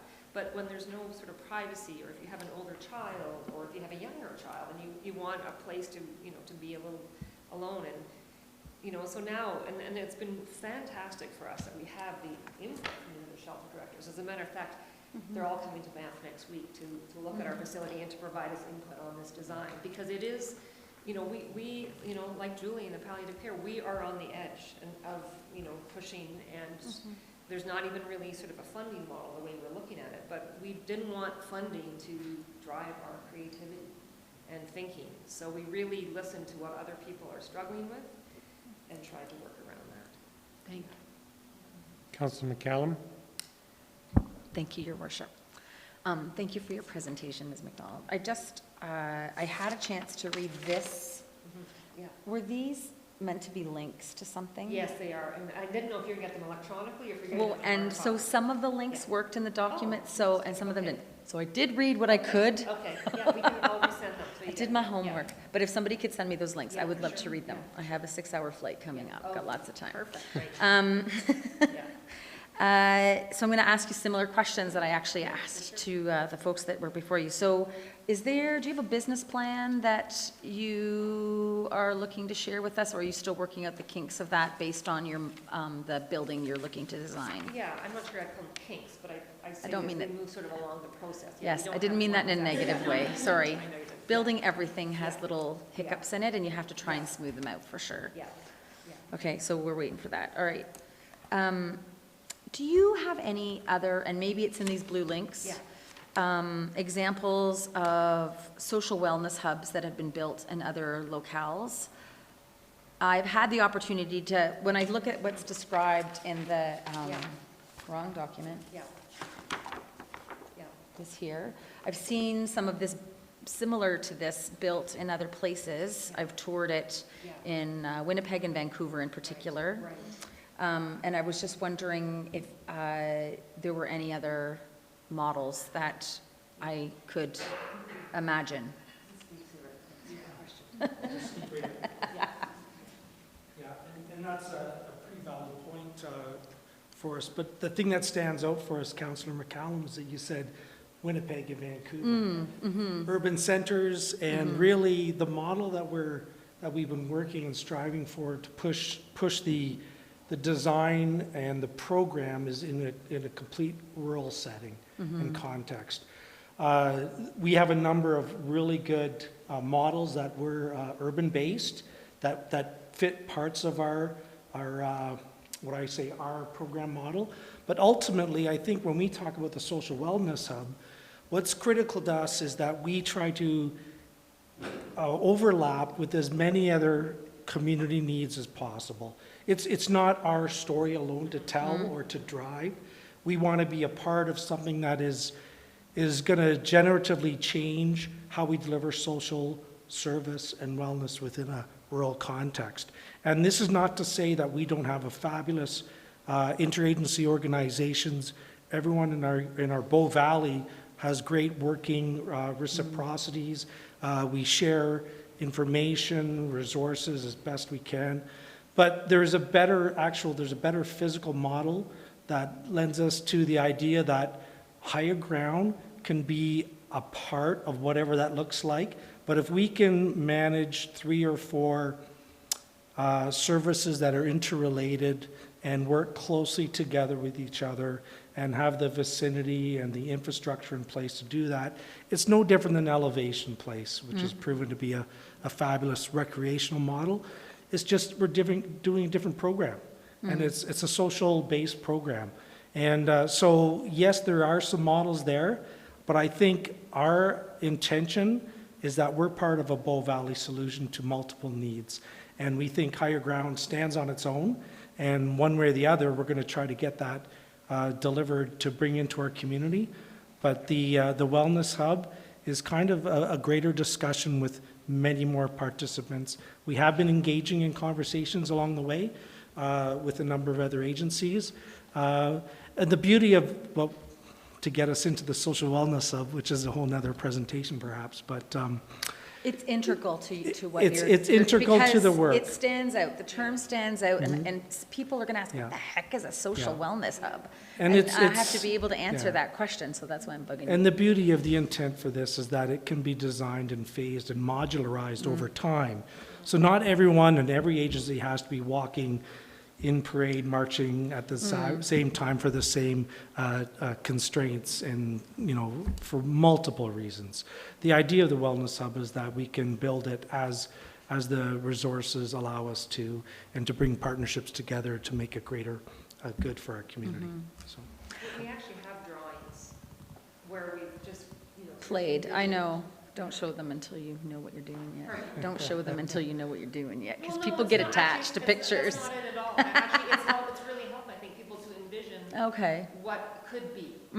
So this is a piece of land, and if there's housing here and childcare, and it's actually been really helpful, because I think it is really hard for people to envision it, just like people had a hard time envisioning Elevation Place. Right. I think the idea of co-location, especially of all of those services, makes sense since we are a land-challenged valley, and the further up we can go, the better that we're going to be. And there's the safety piece in terms of especially those that are seeking emergency shelter. So I do appreciate that about what I've seen about the proposal so far. I think that although it is in a rural context, I believe Canmore and Banff have more in common with urban municipalities than they do with most rural municipalities in this province. And so I compared them to those that I've seen in places like Winnipeg or Vancouver, because I feel that those are landlocked in some cases, not necessarily Winnipeg, but inner city Winnipeg in the same way. The interesting thing I say, what I see with government sometimes is that there's a lot of assumptions about how wealthy Banff and Canmore and the community and everyone is wealthy. Yeah. And so often I think a lot of the perception that comes to us does not take into fact the large disparity of wealth in our community and the service workers and just people who are experiencing vulnerabilities, whether it's domestic violence or related to domestic violence and sexual violence. And I find that sometimes there's this notion of what the Bow Valley is, and we have to sometimes, and it's a many years outdated. Well, yeah, and it's about land value, right? And so, and it's our landlockedness that has created our land value to a And certain just extent. on that note, which is fairly, obvious to many of the service providers, is that so many of the people that are experiencing domestic violence suffer other illnesses, mental health, substance abuse, addictions. They're so complex in that every time you have an opportunity to access with ease, like the gateway to get into service provision and eliminate those barriers and drop the stigma down, then you build it and they will come. No, I agree. It's like a gateway drug to love. To wellness. Isn't that cheesy? We call it a warm handoff. Okay. Anyways, that's all the questions I have. I'm sure I'll have more once I get the blue links, but thank you very much for coming to see us today. Councillor Stanford. Thank you, Worship. Thank you for your presentation. I guess my question is more along the lines of the size of land, the scope of the project. We still haven't, I'm not really clear on how big this project needs to be. And one thing you mentioned was that you need to have a certain size to have the economy of scale to get the funding. So what is your target for that size? We did do a needs assessment that sort of addressed that as well. Yeah, so the needs assessment was done through the catchment area from Stony Nakota straight through to Lake Louise, so truly Bow Valley and beyond. And that needs assessment directed us with our future growth and a long-term plan that we'd require a combination of 12 units. One of the innovative models that we're doing here for this is that typically in shelter and even transition housing, you're putting as many people into as small as bed and small as room as possible, just for maximizing the ability to get people access in the end. So there's a way that they're sardined almost into really unsuitable, unproductive, challenging physical environments. So when we looked at the units, Councillor Sanford, we determined that one of the most innovative models, which might sound like we should have been doing this all along, is that each unit would be independent. So you have the ability to have connector space, program space, but each unit is self-contained. Now, with our research for our other project that we had, we've really maximized the efficiency of the units. So they're not micro units, but they're very effectively designed, and they range from a one-person suite from 340 square feet to up to 740 square feet for a family of 4. So, single parent with 3 or 4 kids. And so the fact is that these individual units give everybody the space to have a proper outcome, regardless of where they are in that continuum of service. The amount of square footage that we've determined with our modeling to date is we have a 2-story option that has all our program space connected and intertwined to it, so it's suitable and has the right agencies to all the units, is about 16,700 square feet. And our ground floor square footage is 7,600 square feet. So it's included in the 16 or? Sorry? Sorry. That's included, yeah. So that's the ground floor. The ground floor. We have a 2- and a 3-story model. We wanted to plan for certain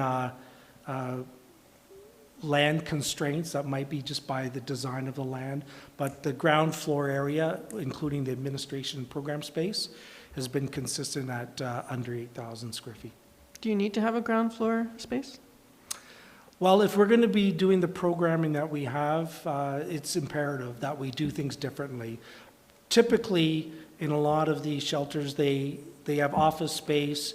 They don't have what we call design program space. We've included, and it may be considered superfluous, but this is a Cadillac. This is what we know is going to get the best outcomes. We have programming space that's designed specifically for children. We have child minding space so that a parent could be getting counseling in a room with an adjacency and have view lines to where their children are playing without having a counselor watch the child. So you'd have child minding service brought in. We have a sensory room, which is specific to really supporting people in long-term counseling and therapy. There's a spiritual room where we have cultural sensitivities. So it doesn't matter what background, what religion, what culture you're from, you have the space to be able to be comfortable and accepted in your term or stay at the facility. So that space we consider that really a groundbreaker to show the movement from transition to independent and getting back into the community. It's part of a continuum of services, but if you always are moving people to and fro, that's the challenge. We want to bring the services to where the clients are and where they need it the most. Can I just clarify, is your question, like, could it be on the second and third? Come to the microphone. Oh, sorry. So I just want to clarify your question. Okay. So Yeah. were you asking, could it be on a second and third floor as opposed to just first floor? Mhm. If we had that option? Yeah. Okay. If you could be multi-storied in a complex. Yeah. Yes. Yes. Yes, You could. and Okay. of course, there's the key consideration always is the security and access and egress Right. for all entry points, so. Would you not have more security if you're on upper floors? Sorry? Would you not have more security if you were on higher floors? Absolutely, yes, you would. Mhm. And the intention here is that if you're having a more of a fluid, and I come back to Joanna's mention about the lock system, about the fluidity of being able to have people in units without having to move or transition, like, here's your 21-day countdown. Now you got to go from this unit to this unit, which typically would induce some traumatic experience for the client. So if you can stay in the units and we can have access to the program space, it doesn't matter if you're on third floor, second floor, or have to go down to first floor for outside services coming in. The design is all built on the program and making sure that that gets to the clients as simply and easily as possible. Okay, great, thank you. I think you've answered all the questions that you're going to be asked today. I have one last question, not entirely burning, but so if you had the land, what would your timeline be? Would you be in a position to start tomorrow if land wasn't an issue? Not tomorrow. Maybe come closer to the mic. Not tomorrow, we wouldn't. But I think that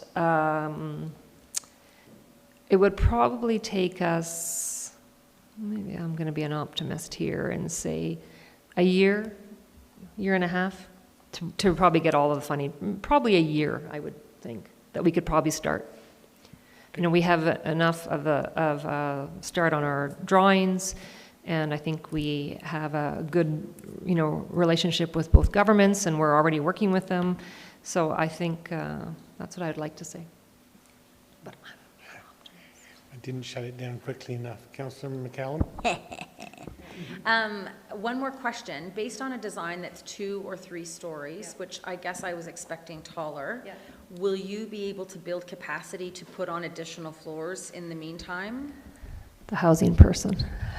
Interesting. Actually, no. I was thinking about all the other Oh. wraparound services that are going to show Yeah. up in 20 years. Yeah, and- no, and it's how a you good, would great house question. those. It's a great question. And, we kind of went a little bit lean with the 2-story, and we actually had, the initial 3-story design has affordable housing on the top floor, permanent affordable housing. I was just Yeah. thinking, I guess I Yeah. imagined sort of a smaller footprint and going up taller. Yeah. Because especially if you're eyeing Yeah. a particular piece of Yeah, property that for sure. allows you to build vertically, why Yeah. wouldn't you build Yeah. vertically? Yeah, and, this is not our final design by No, any I know, means. I just And, was- we could, and we've actually built it it has a design that we could build adjacent and, that very much in mind. And initially, when we had actually proposed this idea, we had talked about, looked at one large building, and then sort of backed off and talked about more like a campus style where this building, clusters for sure. And so then it wouldn't be so dependent on, wouldn't have to have everyone building at the same time. So that's very much sort of the thinking. Yeah, I just think the Yeah. taller Yeah.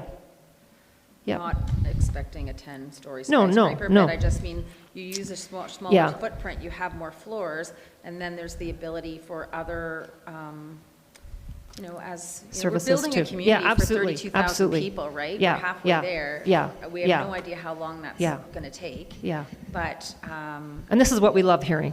You know, Right. I mean, because it supports what our vision yeah, is. but I What- just, yeah. but I guess we need to stop building like this. Yeah. It has to stop. Fair enough, So that's fair my enough. input.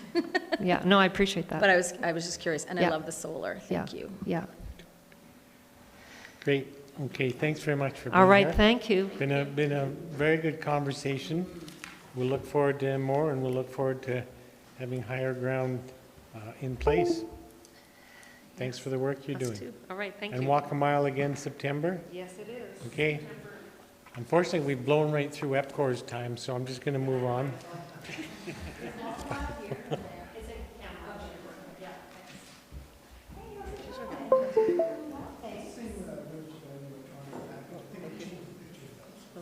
Thanks, Dennis.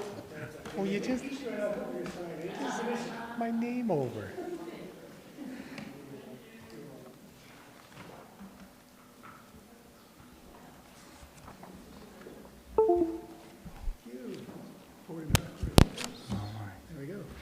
All right, good afternoon, Mayor Borman, members of council. Yes, we're here this afternoon as we do each year since the beginning of our contract with Epcor Water Services. They come in after the year is done and all the data is collected from the previous year, and they do a presentation to council and the public about how the previous year went through a various number of performance measures that we have laid out in our service contract. So this afternoon I have Dennis Letourneau here again. He's the site manager for Epcor Water Services, and he will do the presentation. Thank you very much. Mayor and councillors, good afternoon. The details are in the package you've got. The presentation is going to be a little higher level, and it looks like I'm going to do it in 10 minutes. So, what a winter, eh? Although that's part of the 2019 presentation, most of our excitement was January to April 2019, but I will give you a spoiler. We typically get a request for about 5 frozen service callouts, being wastewater or water, that will go and thaw out and provide temporary service. I stopped counting this last winter after 100 callouts. Wow. And I think when the numbers come in, we're probably going to land around 110. So this is why it seems like it hasn't been a year since I've been in front of you, because those 4 months just flew by for everybody in the company here in Canmore. But I'm here to talk about 2018, so let's go. You see this picture every year. It talks about the deep bench that Epcor provides, but we never really get into any details about it. It's a nice graphic. So instead, I actually gave you some details this year relevant to what's actually going on in Canmore. So what does that graphic mean that you saw? It means that we get critical support services, from specialized water professionals. And right now, I have a senior microbiologist and a process engineer helping me with one of the processes in the plant as we speak. So that's happening live. We have access to enterprise systems in here in Canmore at a fraction of the cost. A good example of that, again, is the management system we have for all the infrastructure relevant to water and wastewater that we use throughout southern Alberta. So we're helping improve that each year. We have monthly meetings now to update that and share that with the town. We have leading best practices from our operations experience. I mean, we have about 15 water operations, I think, and 16 wastewater operations in Canada alone, and I can pick up the phone and call any of those individuals, which leads into the 4th point. We have immediate and comprehensive resources when we need it. For example, you remember on your tour, the very last building you saw was the dewatering building. That looked like a big printing press on the 2nd floor that was pressing water out of the sludge. That's gone now. That reached end of life, and that's being torn out as we speak. It's being replaced with a centrifuge as part of the capital project. But in the interim, we had a temporary centrifuge set up. And about 2 weeks into the operation of that temporary centrifuge, I started to see my lab numbers going in the direction I don't like to see them go, on a Saturday at noon, of course. So I immediately contacted senior manager and the director and said, I'm seeing things go a little offside here. I may be calling for help tomorrow, Sunday. So they were given an advance warning. Sure enough, the next day, the numbers were still going in that direction, so I officially put my hand up for help, and with less than 48 hours, I had a senior operations guy from Fort Mac down at Canmore. His lead with 30 years experience was down, both with centrifuge experience. And then following right on the tail end of those guys was a process engineer from our tech operations, and we had everything turned around within 48 hours and back on track. So these are real-life practical examples of that graphic you see every year. Yeah. So we're going to quickly look at operational highlights. Our safety record, of course, is very important every year. We're going to look at the quality of the water that we produce to the town, as well as the quality of the wastewater that goes back into the Bow River. And then we'll wrap up with some of the community engagements that we did last year and looking forward. So quick operational highlights, weekly manhole inspections. This is something that came out of the freezes that happened 2 years ago, which was supposed to have been the worst year for freezes, which has now been supplanted by last winter. It's labor intensive and it's time intensive, but we instituted an inspection process where we're popping a lot of the manhole lids in problem areas throughout town, particularly in the valley bottoms, and chipping the ice and looking under, and we're catching wastewater as it freezes going into that manhole, and we're thawing it out with our trailer and preventing what we estimate was 12 sewer backups just last year alone in the winter by doing that. So it's one of the proactive measures we're taking that we're going to keep doing, because I'm not sure that this is a one-off anymore, these deep frost winters that we've been having. We got 88 commercial meters put in last year. These are large, expensive, cumbersome meters, quite often awkward to access and change out, but we got them in, as well as 53 residential meters. We've increased the flushing frequency on 2 of the main routes in town, Main Street and Railway Avenue. This is a function of the loading that's happening as the town increases in popularity, more restaurants, and more visitors. So now you'll see our Vector truck out there in the next 30 days doing Main Street and Railway Avenue before that rush hits July 1. And then we just can't get on that street for July and August. So as soon as Labor Day's wrapped up, you'll see the truck back out there again. We'll doing another sweep, both of those 2 routes, to, again, another proactive measure we've instituted to try and stay ahead of the game. We've provided a few hundred hours of technical assistance just to the engineering departments, in reviewing new infrastructure before they accept it. It's not reasonable to expect the engineering department to have expertise in instrumentation and controls and SCADA systems, but we've got that expertise in Edmonton. So we access those individuals, and they help review some of this infrastructure, and we give that information to the engineering department, and they use that in making their decisions moving forward as to when they're going to accept infrastructure that's presented to them. And we had 2 individuals, Diane Gallen and John Grineveld, who had long services both with Epcor and, of course, 40, 50 years in the town itself, who chose to retire over the last couple of years. In the town, when you lose somebody with 30 years experience, it creates quite a hole, and it's hard to fill that gap. So it was a very long and careful transition process for both of them to make sure that we took as much of that information out of John's head as we could. The good news is that he's found retirement to be more expensive than he planned, so we've got him on retainer. I think John started retiring about 5-6 years ago. Yes, it's a very slow, careful process. Very slow retirement. So in fact, he's out today, so we're still using him as best we can. Some of the site enhancements that have gone on in 2018, all of Cougar Creek, we had that entire system inspected, flushed, for the first time since Epcor has been here, and all that information and data has been provided and put into the town's database now, so they know the situation with the PVC distribution piping all through Cougar Creek. There were no surprises there. It's in good shape. We commenced the replacement of lift station 2, as well as that belt press that I explained to you about earlier, and we've upgraded the influent pumps at the front of the plant, so that's part of the scheduled design upgrade of the capacity of the plant. On to safety, which of course is our first priority, something we pride ourselves in. I just went through a very grueling 1-week safety internal audit last week that Epcor does to all of their sites. It's not something that's mandated by any governing body, but it's something that Epcor does. So we take it very seriously. We've had no recordable injuries now for over 1,000 days. We have a strong focus on near-miss reportings. When things happen, they're entered into a near-miss database. And then we follow up with corrective actions, and those actions are shared throughout Southern Alberta, not just in our site, but throughout all the sites in Southern Alberta on a monthly call, as well as alerts that go out. Each employee has received on average 32 and a half hours of safety-related training.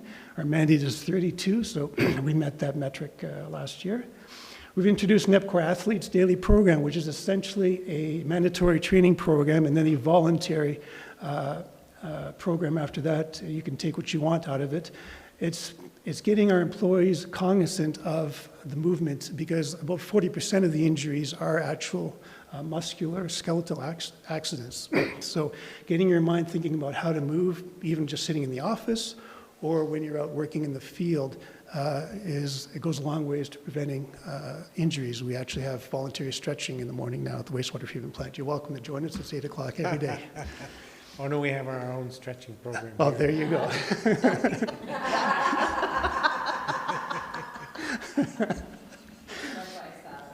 Lisa, actually. All of our vehicles are now equipped with a telematics program. That means if I go more than 2 or 3 kilometers over the limit anywhere in town, I'll violate, it'll send a little message up to headquarters, and I get a report every week, as well as all of the employees driving vehicles. So all of the reports go to me on a weekly basis, and then they add my driving record, and that goes up to the senior manager, and it rolls right up to senior executive. So it's not only tracking our speed, but it's tracking how we handle the vehicles, accelerations left and right, sudden stops, sudden starts, and it's all rolled up into reports. So that's, I can say it's honestly changed my driving habits. And in fact, we've had to get stickers on the back of our vehicles because of the expectations of everybody else behind us when we're going along Bow Valley Trail at exactly 60 kilometers an hour. We do, again, share these lessons throughout Southern Alberta, and we have a very competent health and safety environmental staff that help us at all times. On to water. What's the quality of the water that we are producing and that my own children are drinking? Without getting the details, what we have is the quality coming out of Pump House 1, quality coming out of Pump House 2, as well as random sampling throughout the system. And on the 4 metrics that we've got here, turbidity, chlorine, coliforms, and E. coli, we've all exceeded the minimum requirements for all those. So everything's good. All the good, none of the bad.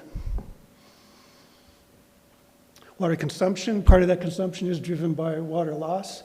Last 10, 15 years, we've basically varied between about 28%, 32% in the water loss area. Last year was 32%. We expect this year, because we've uncovered and stopped a significant leak up in the Three Sisters area, that we'll be back down around 28% in the 2019 numbers. And how's the water going back to the Bow River? This complicated looking chart is actually very simple. The left 2 columns are just to give us a sense of comfort that the plant itself can handle a lot of flow. That 39,700 capacity is not, we can't treat 39,000 cubes of raw sewage, but if we get our regular 6,000 cubes of raw sewage and we have a 2013 come at us, and that 6,000 gets added to with another 25,000 of just water pouring into the influent system and heading right towards the plant, we know that nothing's going to spill out. The plant will handle all that flow. On the right-hand side, those 4 columns, again, represent the quality going out: pH, TAN, total phosphorus, suspended solids, fecal coliforms, and BOD. Again, the approval limits are in the middle column. What we averaged is on the left. We're well within our limits on those currently. Just on that chart, because from time to time we hear it suggested that the town can't continue to grow because we don't have capacity and infrastructure, but I'm seeing that there's 4 times the remaining daily average daily flow. There's 4 times what we're actually seeing yet remaining in capacity. That's what I was trying to qualify there, was that we can handle that amount of fluid going through the plant if most of it is infiltration and groundwater that's pouring in from a rare event like a 2013. However, if that 39,000 cubes was actual wastewater, we wouldn't be able to treat it currently. So it's a hydraulic limit. So that piece of data isn't shown on this chart? Not on this one, no. But because we're on a scheduled upgrade program, as the influent pumps that went in last year are part of the design of being able to handle not only the hydraulic capacity, but make sure that we've got that, that we can handle the treated, or the water that needs to be treated coming through. But each of the capital projects that come forward, that Andreas brings forward, are designed to keep us ahead of that curve.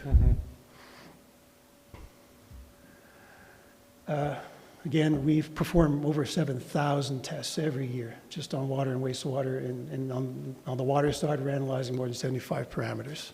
So it's nonstop QA every day. Community engagement, last year we had issues management, which is a way of saying that when there's an issue, someone like a contractor strikes a pipe and we get a temporary water feature downtown, we're making sure that our media relations people are in touch with town media relations people. We're getting the messaging out quickly and accurately. So we're working together when those kinds of things happen. We continue to give school tours and presentations, including some to the outdoor research, Rocky Mountain Outdoor Research, which provides funding to the kids in town. So although we're giving tours to kids from outside of the town, the money that brings in goes to our kids here. Education and public events with at the Folk Fest, and coming up actually in the market, we're going to have a little booth there, trying to educate people primarily on what not to put down the drain, essentially. Yes. Web content and communications materials, of course, we supply and we tie with the town's website. And we have sponsorships, of course, with the Canmore Area Healthcare. A quick look at the year ahead. Corporate update, capital projects, communications plan, and then I'll be done. Just as the first time the slide has come in here, it's just a quick look at what the mothership is up to. We always talk about what's going on in Canmore, but here's a couple little snapshots of what's going on up in Edmonton that can be leveraged at any time on any of the sites. So they're putting in a 12 megawatt solar panel project up in E.L. Smith. That's about 45,000 solar PV panels next to the water treatment plant to provide electricity. Converting waste energy into renewables is kind of a neat idea there. About 40% of the biogas in Edmonton at that wastewater treatment plant is flared off right now. 60% is reused in the plant. Councillor McCallum, coming from Hamilton as I do, of course, is quite used to seeing flaring gas, watching a Ticats game, but that's not a great use of energy. So what they're trying to do here is actually clean up that gas and return it to ATCO so that they can actually use it. So it's kind of a neat initiative. Health Canada, of course, is decreasing in the future the lead tolerances from 0.01 to 0.005 milligrams per liter. We are ahead of that curve. I don't watch the news every day, but we have people in Edmonton giving us heads up on these sorts of things and helping us prepare for that. So we did a quick survey, found that there's nothing in town, either on the mains or the services, that's lead. So we don't really have any concerns, but at least they gave us a heads up that that happened. And of course, we have the client seminar series. About a year ago, we had an invitation to watch a gentleman who is a special in dealing with organic waste and converting it into energy, and Andreas had a chance to go up and chat with him afterwards. So we do occasionally put on these seminars for our clients. Planned improvements, you're aware of all of these, so quickly, we're obviously replacing lift stations 2 and 6. We have that belt press being replaced with centrifuge. We've got a new cube van hopefully coming up, as well as other life cycle replacements occurring in the treatment plant. And looking forward to the communications activities this year. Public Works Day this coming weekend will be out there. We continue to develop a program of education that we can bring into the schools. We're hosting tours, as always, at the wastewater treatment plant. We'll hopefully be in the Canada Day Parade this year. We'll have booths at the Canmore Folk Festival and booths at the Canmore Mountain Market, again, educating people on trying to minimize fats, oils, and greases and the kinds of things that create problems for us. And that is it. Any questions?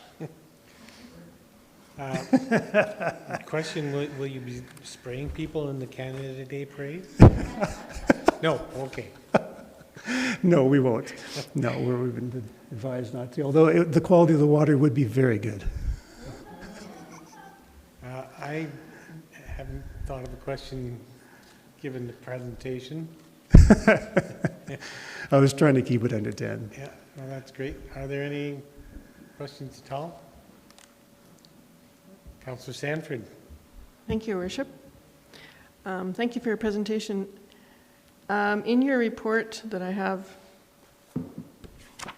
in my agenda, oh yeah, okay, here it is. There's a marked decrease in contraventions. Do you see me beaming with pride? Yes, I'm very pleased about that. Yes, because every year we cover that as we go throughout the year. And this year, 2018, you had 0 contraventions, so Yes. that's pretty amazing. Yeah, I will say there's a certain element of luck that comes in because there's certain one-off events that you can't prevent that will happen occasionally, and there's just no way of predicting them or being proactive about them. But we did hit the jackpot last year. There was no of these one-off unlucky events, and all the other proactive work that we did paid off. So yeah, and I don't know when we've last had no contraventions. So for the benefit of the press, can you describe what a contravention is? Yeah, we have approvals to operate given to us by the... So the town operates under approvals, both for water and wastewater, and those approvals mean you have to meet various limits. Some of them you saw on the screen, quality of water to the town, quality of water back to the Bow River, and no releases of water or wastewater. For instance, chlorinated water into a public stream or wastewater into a public area. Anything of that would qualify as a contravention. Anything that goes over the limits in our approvals or anything that is an unauthorized release would be a contravention. So it takes a lot of proactive work to keep a handle on those, and as I said, a certain degree of luck with Mother Nature. But yeah, in 2018, we didn't have any. We had 2 notifications, that was it. And that's wonderful for our environment because we're doing a good job. Yes, no, we're all quite proud of that one. Putting good water back into the water system, so. Yeah. Thank you so much. You're welcome. And that's a big goal to achieve, so thanks. Thank you very much. See no further questions. Thanks very much for your, once again, a fun-filled, comprehensive report. It's a pleasure to hear from you. You're very welcome. And with apologies to those who've been sitting patiently waiting for another part of the agenda, I'll call a short recess. We'll be back here no later than 20 past to resume the meeting.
Microphone.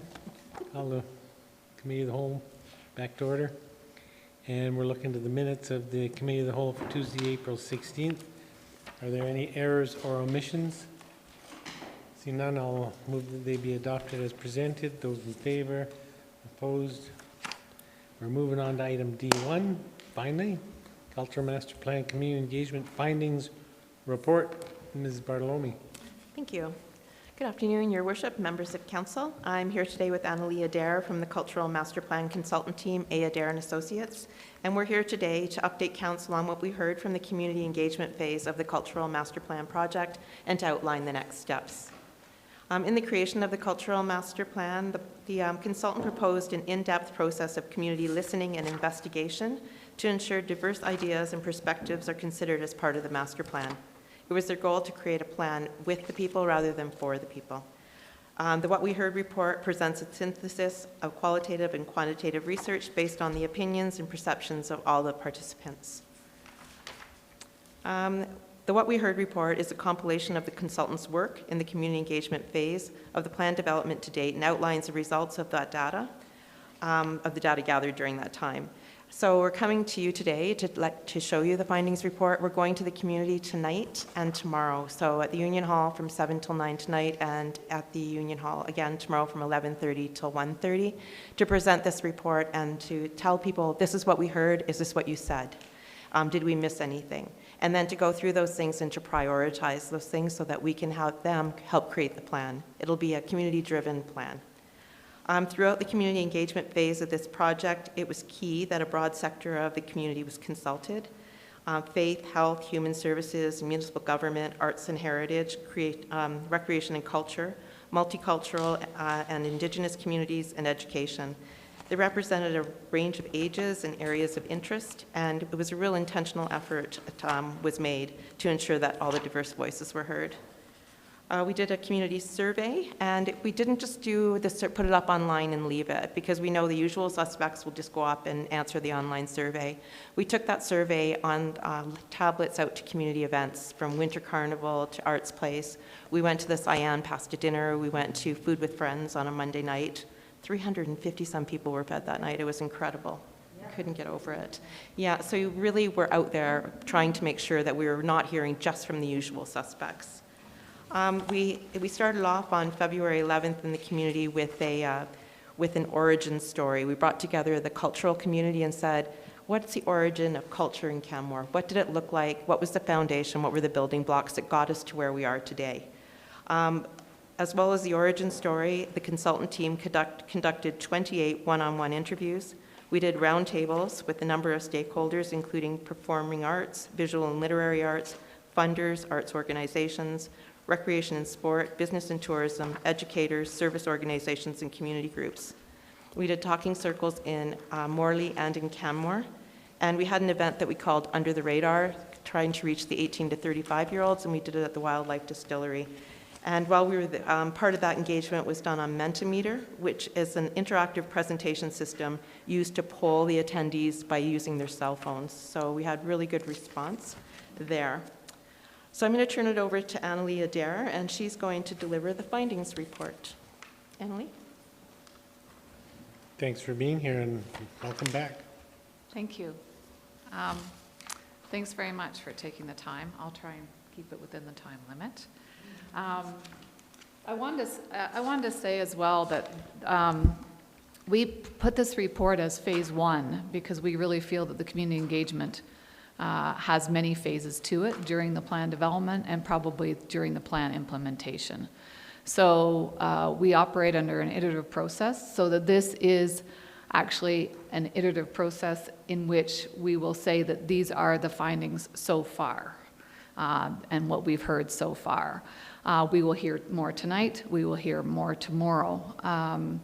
So our goal in this community engagement phase was to build those relationships with the people in town, come as often as possible within the scope and scale of what our resources allowed, to break down any barriers that we could in terms of offering different entry points for people to engage in the plan development, and to create a framework in which we will start to carry out through the plan development and throughout the implementation.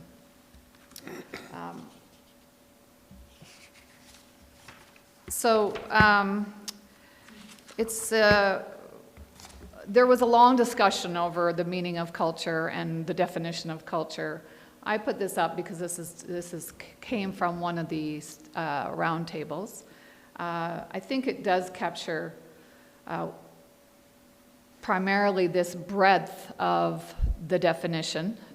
We did do a button campaign around Creative Canmore. There has been a lot of questions. There probably will continue to be a lot of questions around what this plan will include under culture. So it has not been completely defined yet, but of all the feedback we got and all what we heard, we felt as a consultant team that this actually says it pretty well.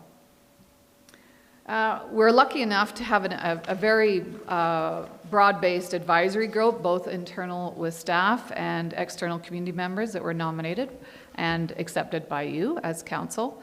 From the plan beginning, we wanted to establish a set of principles that we as consultants were to adhere to during this community engagement phase and throughout the plan development. This was put together by the advisory committee, facilitated discussion around values and principles.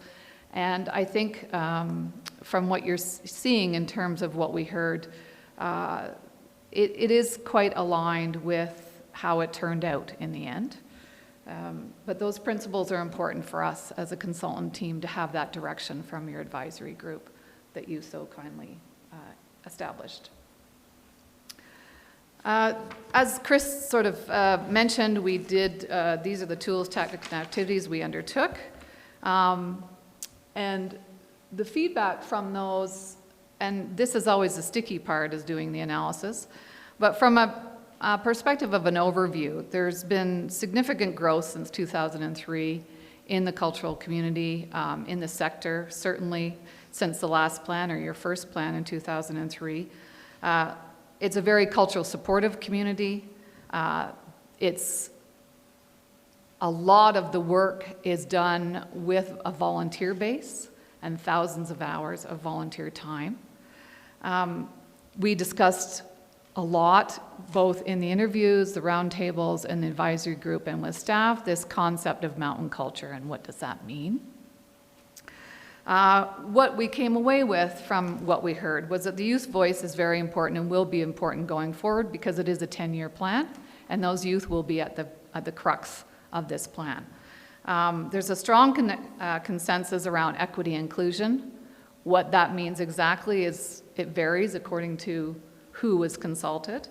And there's the challenges and opportunities around equity and inclusion, around venues, around leadership, and around resources. So there is both a challenge and an opportunity around those places. And there's discussion around the distinction and the distinction between either disciplines, whether it's street art culture versus painting versus, and some of those discipline-based discussions cause silos. So around the sector itself, there was a lot of discussion around siloing.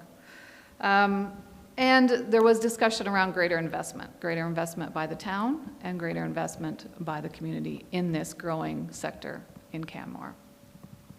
So this is an overview from these, and as we said, we did quite a few pop-up sessions where we took the iPad out and we had a community engagement team and staff helping with that we hired here, a local team to help us with that. The Origin Stories launch event was quite a large event. 65 people attended that, but again, it's important to note that that is just one perspective of the origin stories of Canmore and the cultural sector and the cultural growth. We had 592 responses from the community survey, and as you'll see from that, primarily close to 600 responses, and as you will see that primarily the people identified themselves as audience members, which means, in my mind, probably general community. So it's not just the arts sector responding to this community online survey, and that had a lot to do with the efforts that were made to go out to public events. And as you can see, there are some visitors and tourists named there. So I think that's, we had a pretty widespread input into the survey. Over 90% believe that it helps to, and I was fortunate enough to sit in on the 2 presentations previous to this around social well-being. It seems to be an ongoing theme, especially in community development. So this is one of our questions in the survey. We want to know if people thought that arts and culture contribute to community well-being. It's a very critical piece for us to be able to look at this from that perspective, because does arts and culture actually contribute to community well-being and a healthy community? It's important for people to actually feedback on that, because arts and culture doesn't operate in an isolated community, so it's important. As the data reveals, 70% of respondents believe in the municipal government should invest in arts and culture to a large degree, while just under 30% believe in some investment, and a small minority of 5% indicated that it should not be publicly funded. And you know, we also, this community survey was available in English and French. Priorities. Priorities are here. It's a little bit harder to read, but obviously you can see from that the highest priorities are around venues. Diversity, inclusion, equity, when put together, equals about 35% of people's vote on terms of that. So it tops venues, but incredible support for Arts Place. Funding is also there in terms of resources and leadership and the role of the town in providing a leadership position for arts and culture. Collaboration is also there in terms of people want to see more collaboration between disciplines and between the sector and other sectors. So this is the quantitative analysis from the community survey. We then go into the qualitative and the analysis of the qualitative surveys, and as we said, these are the numbers that participated. These are the various events that went on. This was from January to April. There were a multitude of events that went on. And as Chris said, the origin stories. We also started to map the cultural assets during this time, right up from, we had people line up from when they started to be involved in arts and culture in Canmore, and that started, when was it, Chris? 1950?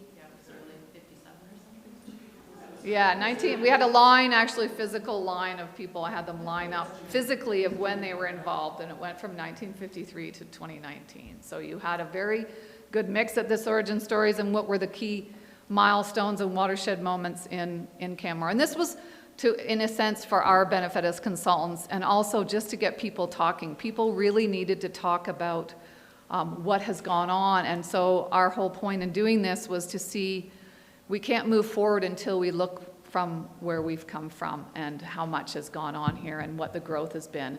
And I was kind of amazed to actually know the growth in population growth from that time to 2019. So that's a pretty big, it's a very small time period and a very big jump in population. It was pretty incredible.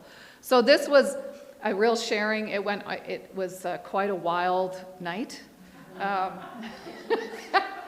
And I had a graphic facilitator who actually could not keep up, so people just kept going up and telling stories. So there's a lot of stories, and it's actually part of the plan that we probably can't include all the stories. We did ask each table to pick out a key story, and those, you know, at some point should be elaborated on, because there's some incredible stories here about how it's developed over the last 50, 60 years in Canmore.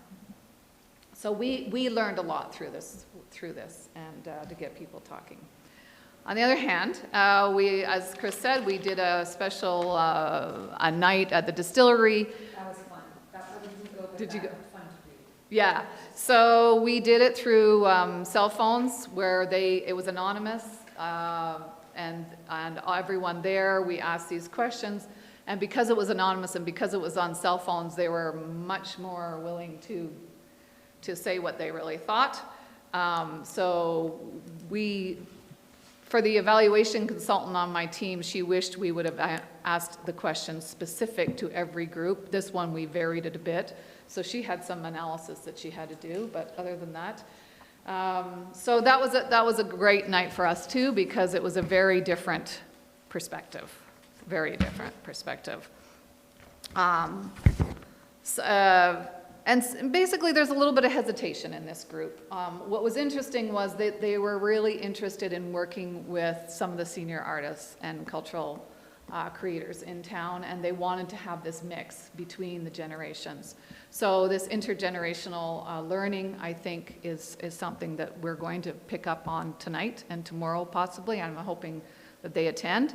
But for them, the top 5 priorities are venues, again, collaboration and funding. Diversity came up again. But unlike the general survey where Arts Place ranked 2nd, in the youth survey it ranked 12th.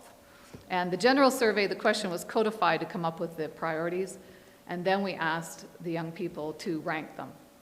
So they didn't, these were already determined by the community survey, and we asked them to rank them as well. So that's where they come from, and they have a different concept of venues. This is the talking circles and the interviews around Indigenous neighbors and diverse communities. Relationship, close to 1/3 of the respondents and the participants for this was around building relationship and having space for their expression. Education in the sense of a tool to advance intercultural relations, not elders speaking at school so much, but more of a holistic perspective on education. It was a recurring theme. Venues, again, but this was around intercultural sharing, understanding, and community building. So this was a broader view than you would have got from the performing groups who said we need a performing arts venue. So there is this connection around venues, but there's a lot of, I think there's a lot more work to be done in terms of what that might look like and what does that mean. And so that will be one of the things that we look at tonight. Can I just interject a question? Yeah. I was curious when I read the report what a theoretical community space is. Yeah. It doesn't have to be a physical space in terms if they give space for people for storytelling, to share their knowledge as knowledge keepers. So space in terms of time and space around a table so that they are part of a discussion and dialogue. So that you are giving them space in your community to be able to do this. So that's not really theoretical, though. It's real. It's inviting them to the table. That's yeah. Established. The theoretical space is a space that's perhaps already been created. Right. And then we're inviting them to the table to affect change or make a difference or contribute to stories. I think the key thing there is it's not necessarily a newly built space, right? It could be it's like right here, a building that already exists, but just being conscientious about inviting them in. Sure. Yeah. I'm not going to beat it into the ground, but theoretical suggests it's not really a space. I mean, let's not worry about it. Yeah. We tried to keep the wording actually as close, like we didn't change wording in a lot of this. We just kept it as said. Maybe we have a better word we could use there. Possibly. But that's their wording, so I'm not about to change it in that sense. But for the barriers and roadblocks, because there will be barriers and roadblocks, but that is also something we'll take to the next level of engagement tonight and tomorrow. They would, this is fine, but they'd like to see expanded opportunities for gathering and neighborhood activity. Some of them expressed affordability in terms of housing and how hard it is to start a community event. But this probably isn't that surprising in terms of how they how young people perceive trying to get into the cultural sector, or what is considered the established or acceptable cultural sector in Canmore. I was surprised Were you? by that information, yeah. Ah, Yeah. interesting. So it is surprising. Okay. Councillor Comfort, did you have a question? I do, yeah. So back on that last slide, lack of knowledge of underground culture. Isn't an underground culture by its very nature not very findable? Just saying. And that. What? Yeah. I'm just saying that if it's an underground culture, couldn't that be the reason that there's a lack of knowledge? Like, whose lack of knowledge? Yeah, I think if you see all the sort of feedback and what we're hearing around that, it's around the underground culture is considered street culture, graffiti culture, social band culture. It's a sector or a type of creativity and a type of work that is being done that is considered underground, but not underground in the sense that it shouldn't be seen. So, but it's not visible. It's not visible in the physical space of Canmore. So my question is, perhaps they don't want to be found, because then if they're found, then they become mainstream. I'm just. I think they want to be trying get at supported. that. They do. That's what I'm getting at. Yes. Okay. Thanks. I think they want to be supported for underground culture, not necessarily to be seen, but be supported. Okay. Thanks. In terms of the community roundtables and the stakeholder interviews, these were the top three priorities that came up through the coding. And it doesn't vary again. It's in keeping and aligned with what we heard in the survey and what we heard in the roundtables in terms of the talking circles, and also what we heard from the youth.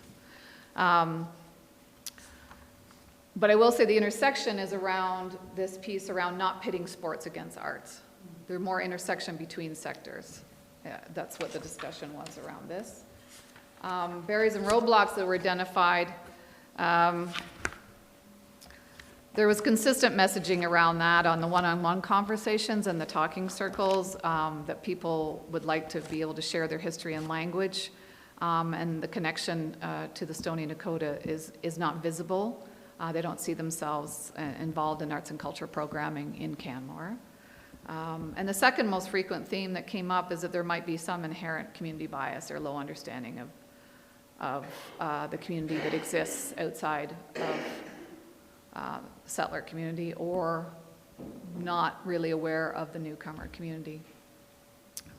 And how we can do something about that to prevent everyone from feeling like so that we can have everyone feel that they can participate in arts and culture in Canmore.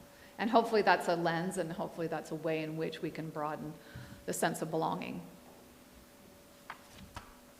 So looking ahead, obviously there's a lot of priorities, there's a lot of barriers. This is where the sticky part comes in. How do you narrow this down? What will be the priorities? What will be the recommendations?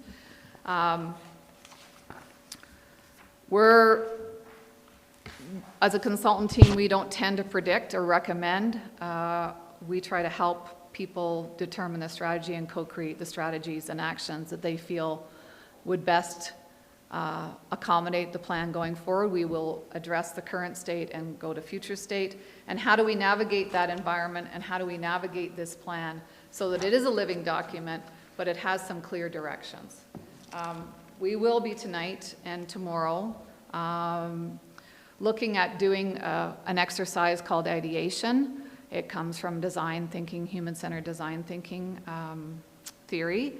And we'll be looking to have, it's a navigational tool, really, to help us create the plan for that changing environment, because we know that this environment, and Canmore specifically, is not going to be static. It is going to be changing over the next 10 years. So it models itself around participation and doing things visually. sorting and grouping. So tonight and tomorrow, we'll be looking at all the listing of what the priorities were for that you saw in terms of venues, relationship building, collaboration, support, funding. We'll be looking at what do they think that the 10 years goals are and possible future state. They'll be looking at those questions that we asked of what do you want to see in 10 years? We want to see visible presence of, you know, our voice as youth. We want to see this. We want to see a venue for intercultural sharing, etc.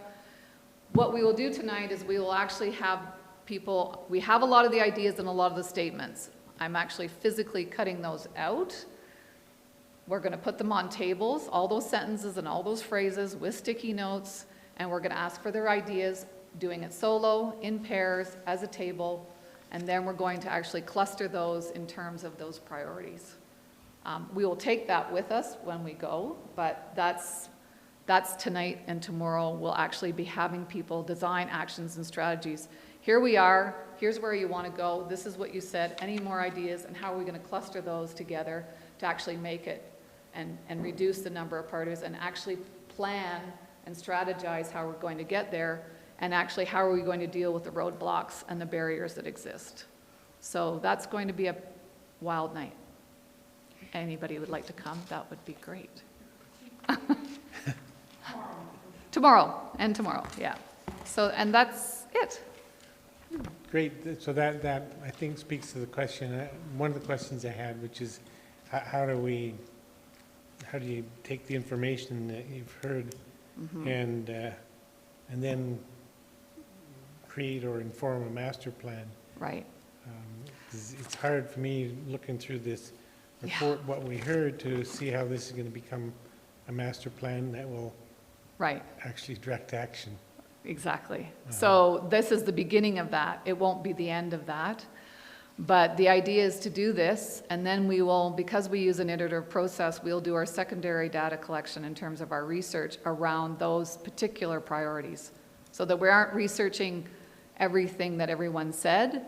So if we get to a point where they're saying, okay, we want to look at venues of intercultural sharing, et cetera, then we'll actually do some research around that particular type of venue. What does that mean? What are the venues already existing in town? How are they being used? What can be done short term? What can be done long term? We will be looking at a different research. Investment, if it's an investment by the town, what does that mean? Is there an investment strategy where it involves more than the town? Are there other players? So this will give us more to go on for our own research. And then our plan is to, we are also meeting with the advisory committee, but also with senior staff. And we will test this with senior staff. And then we'll come back in July to test it with you. So it will be a testing of that before we actually draft the plan. So just to understand that, so you'll be back to council in July without a cultural master plan in hand. It'll be sort of, here's the summary of everything we've learned. And it will be a draft, but it won't be a draft plan. It'll be a draft in terms of testing it with you to say, are you okay with the way this has come from the community and how we've been able to narrow it down both internally and externally, because this has an implementation plan to go with it and an evaluation plan. So we'll have those pieces together, but I think this is a little bit different because I was concerned that this is a lot to do, and I was hesitant to do a draft plan. So I'd asked staff if we could look at testing this with council before we put this plan together, if that's okay with you. Yeah, I think that's a good idea. Okay. So are you looking for us to respond to what you heard, or? Well, if you have questions or if you have concerns over any of the sticky points. I have a few questions, maybe some concerns, but those will probably get ironed out. So one of the questions I had is around the Indigenous Neighbours Talking Circles, which is detailed on page 5, and you note that, in fact, we're in Treaty 7 territory, so the input of community members from Blackfoot, the Stoney Nakoda, and Tsuut'ina is critical. But has there actually been any input from Blackfoot or Tsuut'ina, or is all of the input from Stoney Nakoda? Well, there was Chiniki talking circles too, so this is analysis of, it's all Stoney Dakota. But so it's all, there is no input from Blackfoot or Tsuut'ina? No. So then the question is, why is it referenced in, I mean, if we're referencing the importance of the Blackfoot and Tsuut'ina nations, and yet all of the feedback is from Stoney Nakoda, it would seem reasonable to not reference Blackfoot and Tsuut'ina in the... Okay. Okay, that's fair. Thank you. And I think, just as a note, the Bearspaw, Chiniki, and Wesley are all bands of the same nation. Right. Not separate nations. Okay.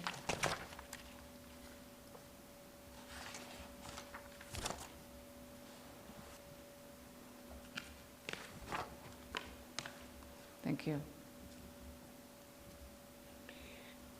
It's also interesting, given a lot of the conversations we've had both here at the town and outside of the town around, I'm looking at the comments under education on the qualitative result summary on page 12 that notes occasionally some elders and knowledge keepers are asked into classrooms in Canmore, but these opportunities should go beyond simple land acknowledgements, welcomes, and prayers.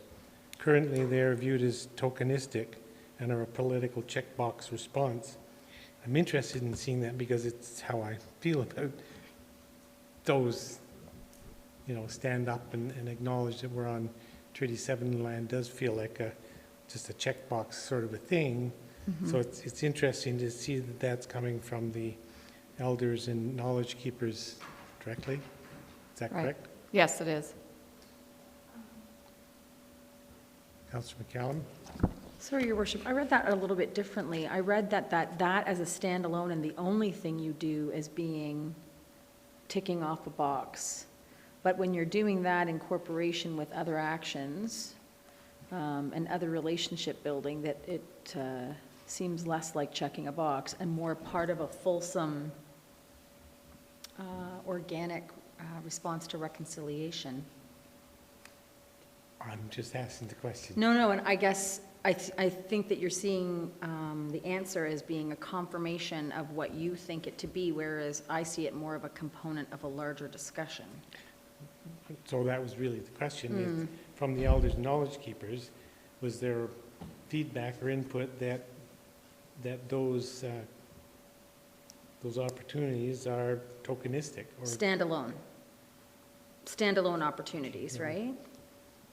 Is that what, sorry? They don't, yeah, and I can't speak to that directly because I was not part of that. It was Terry Brennan who led those talking circles, so I wasn't present at them. But my understanding is that they would not like to continue that type of, only having that type of presence or relationship. Yeah. They would like to go for it to be beyond that. Okay. Okay, thank you.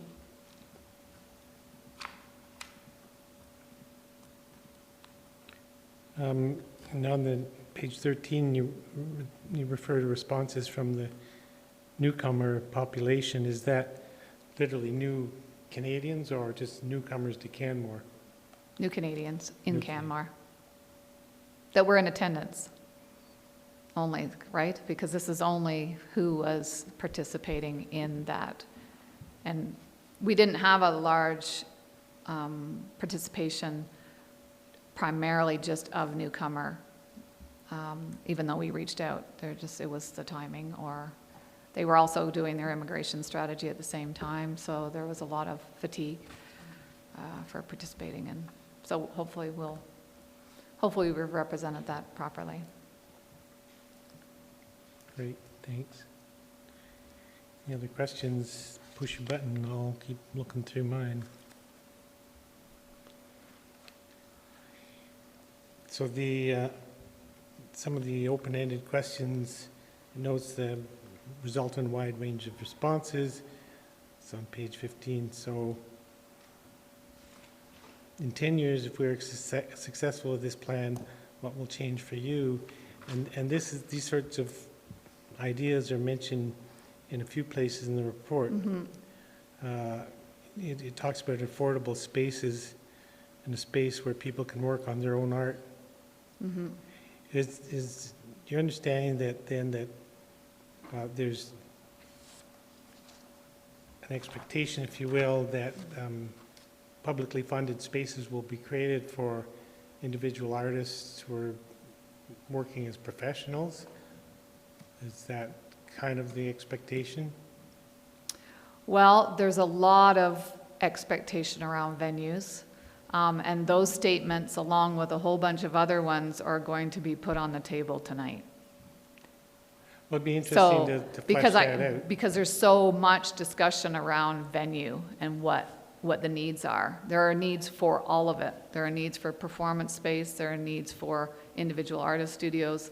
There are needs for gathering space, intercultural exchange. So there's a real, that came up a lot, but I don't know what it depends on who you're speaking to, what the expectation is, right? So if you're speaking to individual artists who are, then yes, there is a need for individual studio space for creation and production. If they're speaking to performing arts groups, they have a need for a larger venue that is not booked. I mean, we do know that Arts Place is over its capacity in terms of accessibility. It's not accessible unless you're a member because everything is booked up by members. So it's over capacity, and we've done an analysis of that. So that's the second part of our research. We've started into that already, looking at venues and what the existing venues are here in terms of Union Hall and Arts Place being the two main ones. So we have started in on that research, but I don't, and it always depends too on who's at the table at the time. So tonight, I don't know, that could, but those ideas are all, those statements, as in the report and as a sampling, those statements are all going to be on the table tonight, along with a lot of other sticky note ideas. Okay. But they're going to have to come to some consensus and decisions tonight. Okay, maybe and tomorrow. Final piece that I'll ask you about is, and really in that context, if you could flesh it out in your conversations tonight and tomorrow, is right. It's towards the end of the report. It notes, it says some of the comments, questions seem to suggest a hesitancy to believe that this plan will make a difference and indicate diversity and inclusion as important goals. And the bullet point is a quotation, as underdogs, is this an opportunity for us to benefit, or should we fear being exploited for the town's benefit? I know. I'm really curious to understand that. Well, comment. It's Mentimeter, right? I mean, it's on a cell phone. So, I mean, there was things, there was a lot of comments in terms of that. There is a pushback from young people around, are you truly going to make change, or are you actually just asking us for the sake of asking us? Yeah, I can understand that, I suppose, but is this fear of being exploited for the town's benefit? I'm not sure where that's coming from. That's one person, though, right? Okay. But it made its way into this report and the council's reading. Yeah. So just if there's something to it, great, let's root around a little bit, but. Yeah. Would you prefer it not be in the report? It's already here, so. Yeah. No, I mean in the final report. If that's because this is again an iterative process because this is, I'm not sure how it would inform the ultimate master plan. I'm more, I'm curious about, is that one person grumping about something, or is there a broadly held view that the town wants to exploit artists for our benefit in some way? I don't get it. I don't know because it's anonymous. I can't tell, yeah. Okay. It may be good to explore it more tonight. Great. Councillor Seeley? Something I found interesting was Canmore's music scene. You don't see 20-year-olds jamming with 65-year-olds. I've noticed that. Is that something that's really unique here? I think so, in terms of that openness for that to happen organically, Yeah. as opposed to arranged. It really builds on the inclusivity of Yeah. that. Yeah, that's awesome. Yeah. So if that's an example of how it's done right, then, you know, I think it's a real opportunity to build on. It's exciting. Yeah. Thank you. Councillor Comfort? Yeah, sorry, going back to that last quote. Would that be one of the things that you'd put on the tables at the follow-up discussion? And maybe facilitate it by saying, this was one that stood out to the mayor. I probably won't. How do you feel about it? Yeah. Like, let us know Yeah. how you feel about this. Yeah. Is this a thing or not a thing? Like that. I probably would put it under roadblock or barrier, you know, in terms of, you know, do you consider this a roadblock or a barrier that, you know, that's, you know, this statement? Well, because what it really says is it speaks to trust or lack of trust, right? Mhm. And so that's an issue. Like if the population as a whole doesn't have faith in council or administration departments, then what is the point of writing a master plan? Mm. Well, this is a certain age group that is quite questioning and will challenge. Yeah. So I think that's you know,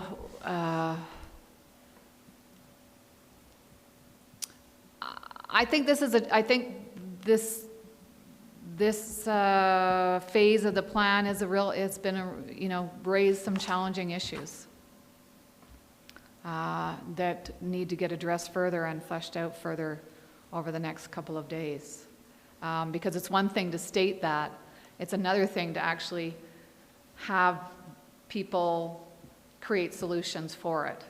Exactly. So this is our reason for doing the next phase of engagement this way, as opposed to saying, okay, we found all this, now we're going to recommend this and these actions to adhere to. I mean, it is about a co-creation because they have to take responsibility for it. You can't just, you know, say all this stuff and then back away and you know, at the end of the plan, when the plan comes out, say, you know what, the town didn't listen to us and we didn't get what we wanted, et cetera. So this is a way in which to have people take ownership for creating the plan with us, as opposed to us trying to direct things and recommend things and make predictions, but which we can't do. And it's even more so in a smaller space where you know everyone, right? So I will be interested to see who comes, and hopefully, you know, hopefully that will be, those challenges and those barriers will be addressed. Finished? Yep. That'll just segue into my last thought, and it's because it's under what are the barriers or roadblocks that might prevent us from being successful. And there's three that really stood out when I was reading this report, and one of which was as a roadblock or barrier, there's an established art community that doesn't want to change. Mm-hmm. Didn't know that. And Canmore has an uptight reputation. I thought we had kind of a laid-back reputation. And then the other one was the non-welcoming environment that's closed to new ideas. I mean, I'm just surprised in the context of a report on culture and art that anybody actually feels that way. I'm just surprised. Well, I don't know if they do or not, but really? Well, it depends on where you sit. The Canmore's uptight?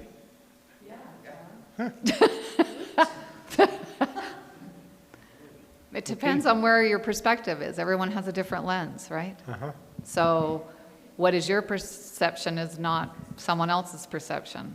I mean, I think that's fair to say, especially if you're talking to 18 to 35-year-olds that are Which I do. having, yeah, right. And I've never picked up on that, particularly in the arts community, just Right. the opposite in the arts community, it seems. But that's okay. I think the entry point is you know, from what I was there at the distillery, I think people are really open. I don't think there's been a lot of opportunity for this intergenerational discussion on a broader basis. It may be done on a one-to-one, but there hasn't been opportunity to have a dialogue, and this plan has actually brought out the need for that dialogue to continue. And that's why I'm saying this community engagement phase is only phase one. Even the implementation of the plan as part of the evaluation, learning, measurement plan we would have is to continue those talking circles and continue that dialogue and roundtables during the implementation of this plan on an annual, if not semi-annual or quarterly discussion to see how this plan is rolling out, is to continue that feedback and that discussion and that response to see if actually we're meeting the mark. Because that's the learning. That's the living document. We can't roll out this plan and say, this is it. You have to test it once it starts to be implemented to see if it's actually meeting the expectations. And if it isn't, then it's changing course. And that's a little bit different than your old culture plans, first generation culture plans. If you remember way back when I presented on first generation and second generation, this is the difference. It's a different lens. It's a different way of planning. I mean, it's our approach. You may find that it doesn't, you know, it's not as successful, but we really believe that this learning piece has to be part of has to go past just when the plan gets written and put on the shelf. It actually has to continue this dialogue, which I think you will build that consensus. But right now, that opportunity for dialogue has not happened, except for during the development of this plan. And so people got to have a say. Great. That's really distracting, I gotta tell you. She blowing bubbles? No, it's not the bubbles. I'm used to that. She keeps putting her hand up with a pained expression on her face. I'm supposed to be stretching too, so that's good. Yeah, it's good. Anyway, yeah. Okay. So I think you've opened up the door by generating this type of plan discussion, and people are taking advantage of that to have a say. Whether, you know, and if it hasn't been done before and since 2003, it's not surprising that you're going to get a whole lot of different perspectives than were there in 2003. You bet. So it's going to be interesting. It's going to be interesting. Okay. Are there any other comments, questions, thoughts? Seeing none, thanks very much for being here, and I'll look forward to... You're coming? Tonight? No. Oh, God, no. Oh, God, no. How about tomorrow? Looking for You'll probably be there tomorrow at lunchtime. Yeah, okay, that's good. I got things to do tonight. Yeah, okay. I got to read a report this thick for tomorrow, so... Okay. See, mine was very short.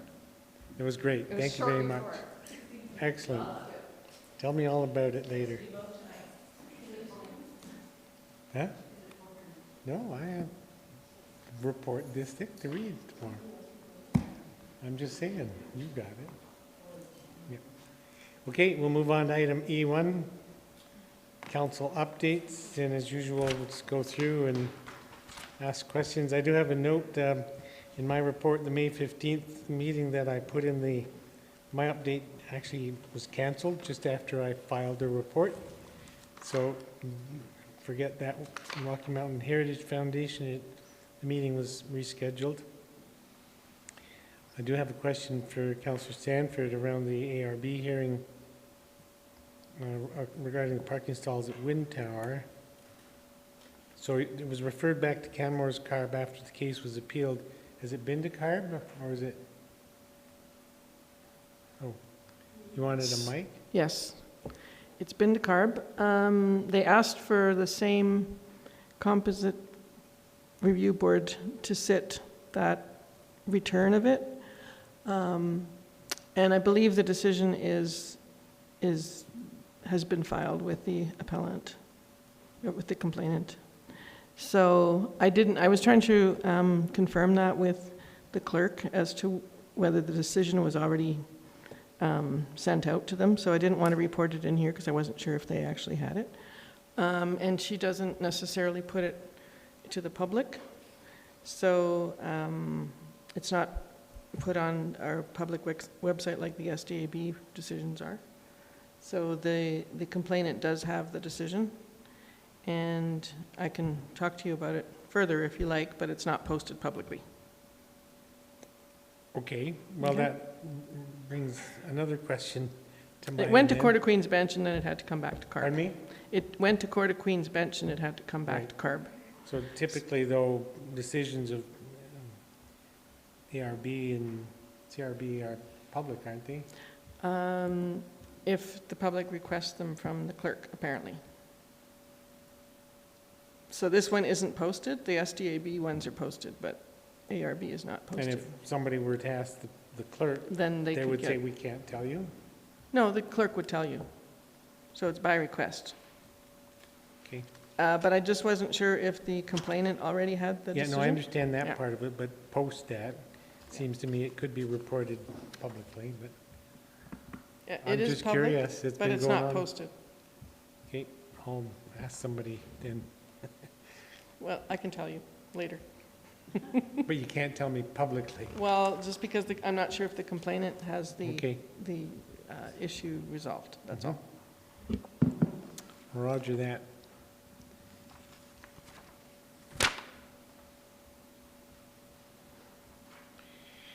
Question for Councillor McCallum. What's an approximate senior? Am I an approximate? No, I'm a senior. So anybody that's 60 to 64 is an approximate senior? Yeah, so it was a, thank you. As BVRH gets more and more requests, and help me out, Councillor Mara, when you can, because it's been something that we've been struggling with. Our mandate is seniors, right? So we have people that are looking for supportive care that are not, would not fit in necessarily within a senior's setting. So if you had somebody that was requiring supportive living and they were 30 years old, it might not be the best environment for both them and for the other residents of the lodge. So within our, within the rewrite, or not rewrite, of the writing of the policy, we were trying to come up with a term that would somewhat define what somebody that it's an approximate senior. So somebody that would meld in with that seniors population well, and it would not be super noticeable. How am I doing? Okay. I know it's not easy, but we are getting more and more requests from people who are over the age of 59 that are looking for or in dire need of supportive living. And based on the mandate that we have, we were struggling to be able to provide support for them. So we were Right. trying to find a way of being flexible, Okay, I get it. but being prescribed at the same So time. the policy can't simply define seniors in that context as 60 or older, it has to. Because the Act defines what a So the Act senior is. defines it as 65. Yes, yeah. Or we're trying to find a way around the Act. Okay. We were thank you. trying to find a way, not necessarily around the Act, but to supplement the Act and still stay true to our mandate. Roger that, thank you. But I knew you were going to ask me that one as I was doing There you go, this. you should have called me ahead. Moving on then, unless there's questions? Okay, you have a question? I don't have a question. I just wanted to publicly remind all of my colleagues that are not going to FCM that Seniors Week starts beginning of June. The Lodge will be hosting a community event, which you are welcome to come, the details of which are in the COW package. Bring your kids. And it's a fun event. It's our second annual, and we expect it to be successful for a long time to come. Oh, and wear your favorite garden hat. Okay. Any other questions regarding the councillor updates? So then we'll move on to the service area reports. Pardon me? Councillor Comfort? I said that I would do a verbal report, but the only thing that I had to report that everybody else didn't report already, some of those events I attended as well, was that I had to go back east to Eastern Canada for a family matter. And I had the opportunity to visit with a friend of mine who became a senator. Huh. So I got a tour of the in-behind part of the debate and saw the renovations in Parliament, in the Senate building, and the new temporary Senate, which will be temporary for, I think, some 10 years. So it's kind of an interesting trip. Did you see any of our favorite senators there? I did not. I did not see Senator Black. I think it's... Well, they're your favorites, I think. I was joking. I was thinking, I don't know, Senator Duffy, for instance. But it's okay. Okay, anyway, it was interesting. I learned a lot. Okay. Thank you. Yeah. So on service area reports, just go through the pages. CAO's office. I have a question for General Manager of Municipal Infrastructure, who's not here. So a meeting of the municipalities involved in the Calgary-Bow Valley Regional Transit Initiative. Are those simply the communities that funded or partnered in the mass transit study? Or is there something else that's called the Bow Valley Regional Transit Initiative? So just speaking on what I understand to be the case, because I'm not certain exactly what meeting Mr. Fark is referring to, but I know we had some staff attend a meeting that you attended as well, right? I don't believe there's been another meeting of that group. There is one proposed for later in this month or next month. Yeah, Oh. this Okay, refers to a different- Mr. Robertson was there. To answer your question, yes, it was all the municipalities that were involved at the initial one, and there was a meet. It was the meeting was last week. Right. So it's focused on the same mass transit study as the group of electeds that I was at the meeting of, right? So this is just staff that were meeting to talk. Yeah, to form the technical working groups to come up with recommendations to bring to elected officials. Great, thank you.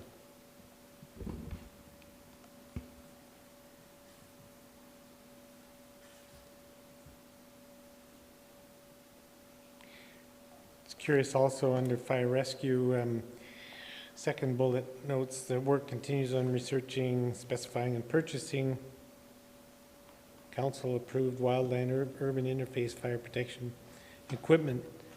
Is there anything specific? I mean, I remember the conversation about the sprinkler lines, for instance, so what other equipment are we thinking about? That's it. That's the sprinkler unit that council added back into the budget. Okay, so suggests work continues on purchasing. Hasn't that been purchased already? No. Oh, okay. So we were testing a unit last Right. year, but then it was just approved in the budget, and now there are, there's lots of different options, and so they're Okay. just basically trying to say we're working on Perfect. it. I had just assumed that It's we'd not already here. bought the unit. Nope. Okay.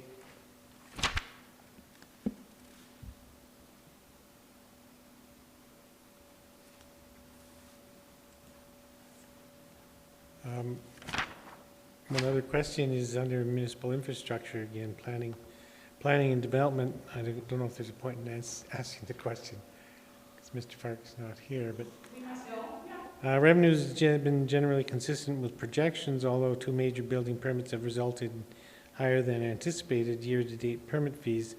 And you know specifically Jack Pine Lodge and project at 7th and 7th, but those were both building permits that we expected, so they weren't they should have been in the projections. Do you know what I mean? Doesn't matter. I'll ask him. Okay. I can advise that planning and development revenues are trending higher than expected. That clause actually says they're generally consistent with projections. However, you'll be seeing your Q1 update. I think it's actually the first 4 months of the year update, and I've seen those financial statements, and planning and development revenues are again trending higher than expected. Okay. I don't know which projects exactly, but yeah. Yeah. Okay. It's not that big a deal. I'll ask Mr. Fark. Question I have in regards to facilities. One of the bullet points at the bottom of page 61 of the report notes that all outdoor washrooms are now open to the public, et cetera, et cetera. Does anybody have an update on the work that we're trying to do with the province to be able to put a washroom on Riverside Park? Is that moving anywhere, going anywhere? I don't have an update, but we can certainly get you one. Thanks. And under Public Works, it references the Centennial Park Wildlife Fencing Project and notes the RFQ closed in late April. When are we thinking that we might actually have that project commence?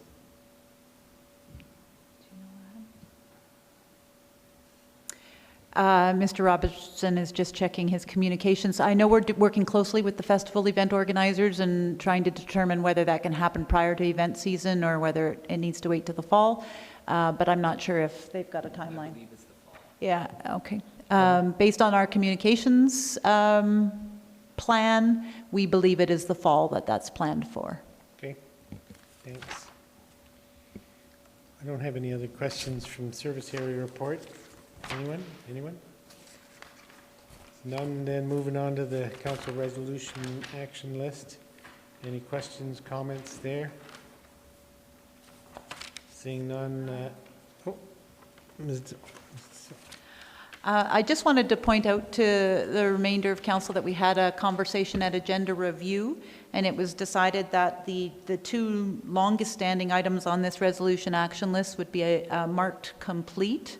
There had been a number of, there had been quite a bit of effort to conclude those. That was done years ago, but they have both reached pretty much stalling points. So, and specifically around the first one, the LUB that we're currently undertaking is intended to address that. And if council proceeds to go in a different direction, or depending on the direction that comes out of the LUB, we felt that resolution had been addressed through the LUB, and then how it proceeds from this point on is up to council.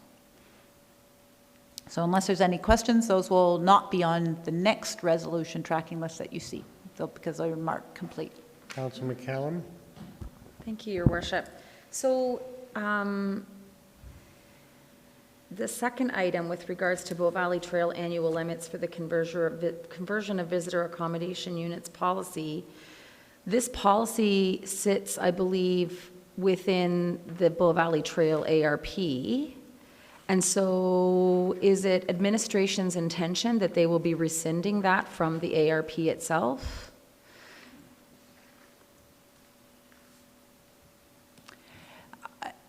No, that wasn't our intention. I'll have to go back and look at the ARP, because this was intended to be a separate policy, right? Yeah, but it was directed through the ARP. And so then my second question is, I know that, the previous executive director for CCHC had brought forward her concerns to council, I don't know, 3 years ago? How long has she been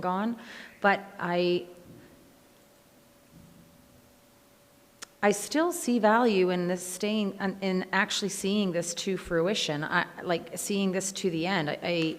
Whether people take advantage of it right now while times are good doesn't mean that they might not take advantage of it when times are not so good. Yeah, I don't think I would be in favor of it leaving the resolution action list, quite frankly. The first one I can wrap my head around, the second one not so much. So I guess administration would like to have a conversation with council, and one of the things we could do is bring back a rescission motion and then have a vote. Because there is no further action happening on this, and so that was part of the discussion that we had at an agenda review, is that, at some point the actions become stale dated, and CCHC isn't advancing this. Administration, it's not on administration's priority list anymore, and if council's still expecting action on it, then we need to have further conversation. But we can do that in a setting that you potentially actually rescind that motion. Yeah. So do you recollect, was there a briefing document that came with that? Would you mind sending that to me? Then that might help refresh my memory. That was a while back. I can't recall if it was an in-camera presentation or if it was a separate briefing note. But we could certainly look for that. Yeah, that would be great. Because it was a presentation from Jennifer Bisley of CCHC. Yeah. Thank you very much. And I believe her recommendation at the time was that in working with the property management companies and the properties, especially around Kananaskis, where many of the visitor comms existed, that there was no interest from those properties in participating in this kind of a policy. Okay. Okay, we'll bring it back for council discussion. Is there any comments, questions on the monthly bulletin from BVRH? Seeing none, I will then move the council go in camera to discuss land transaction negotiation in accordance with section 25(1)(c)(1) and 2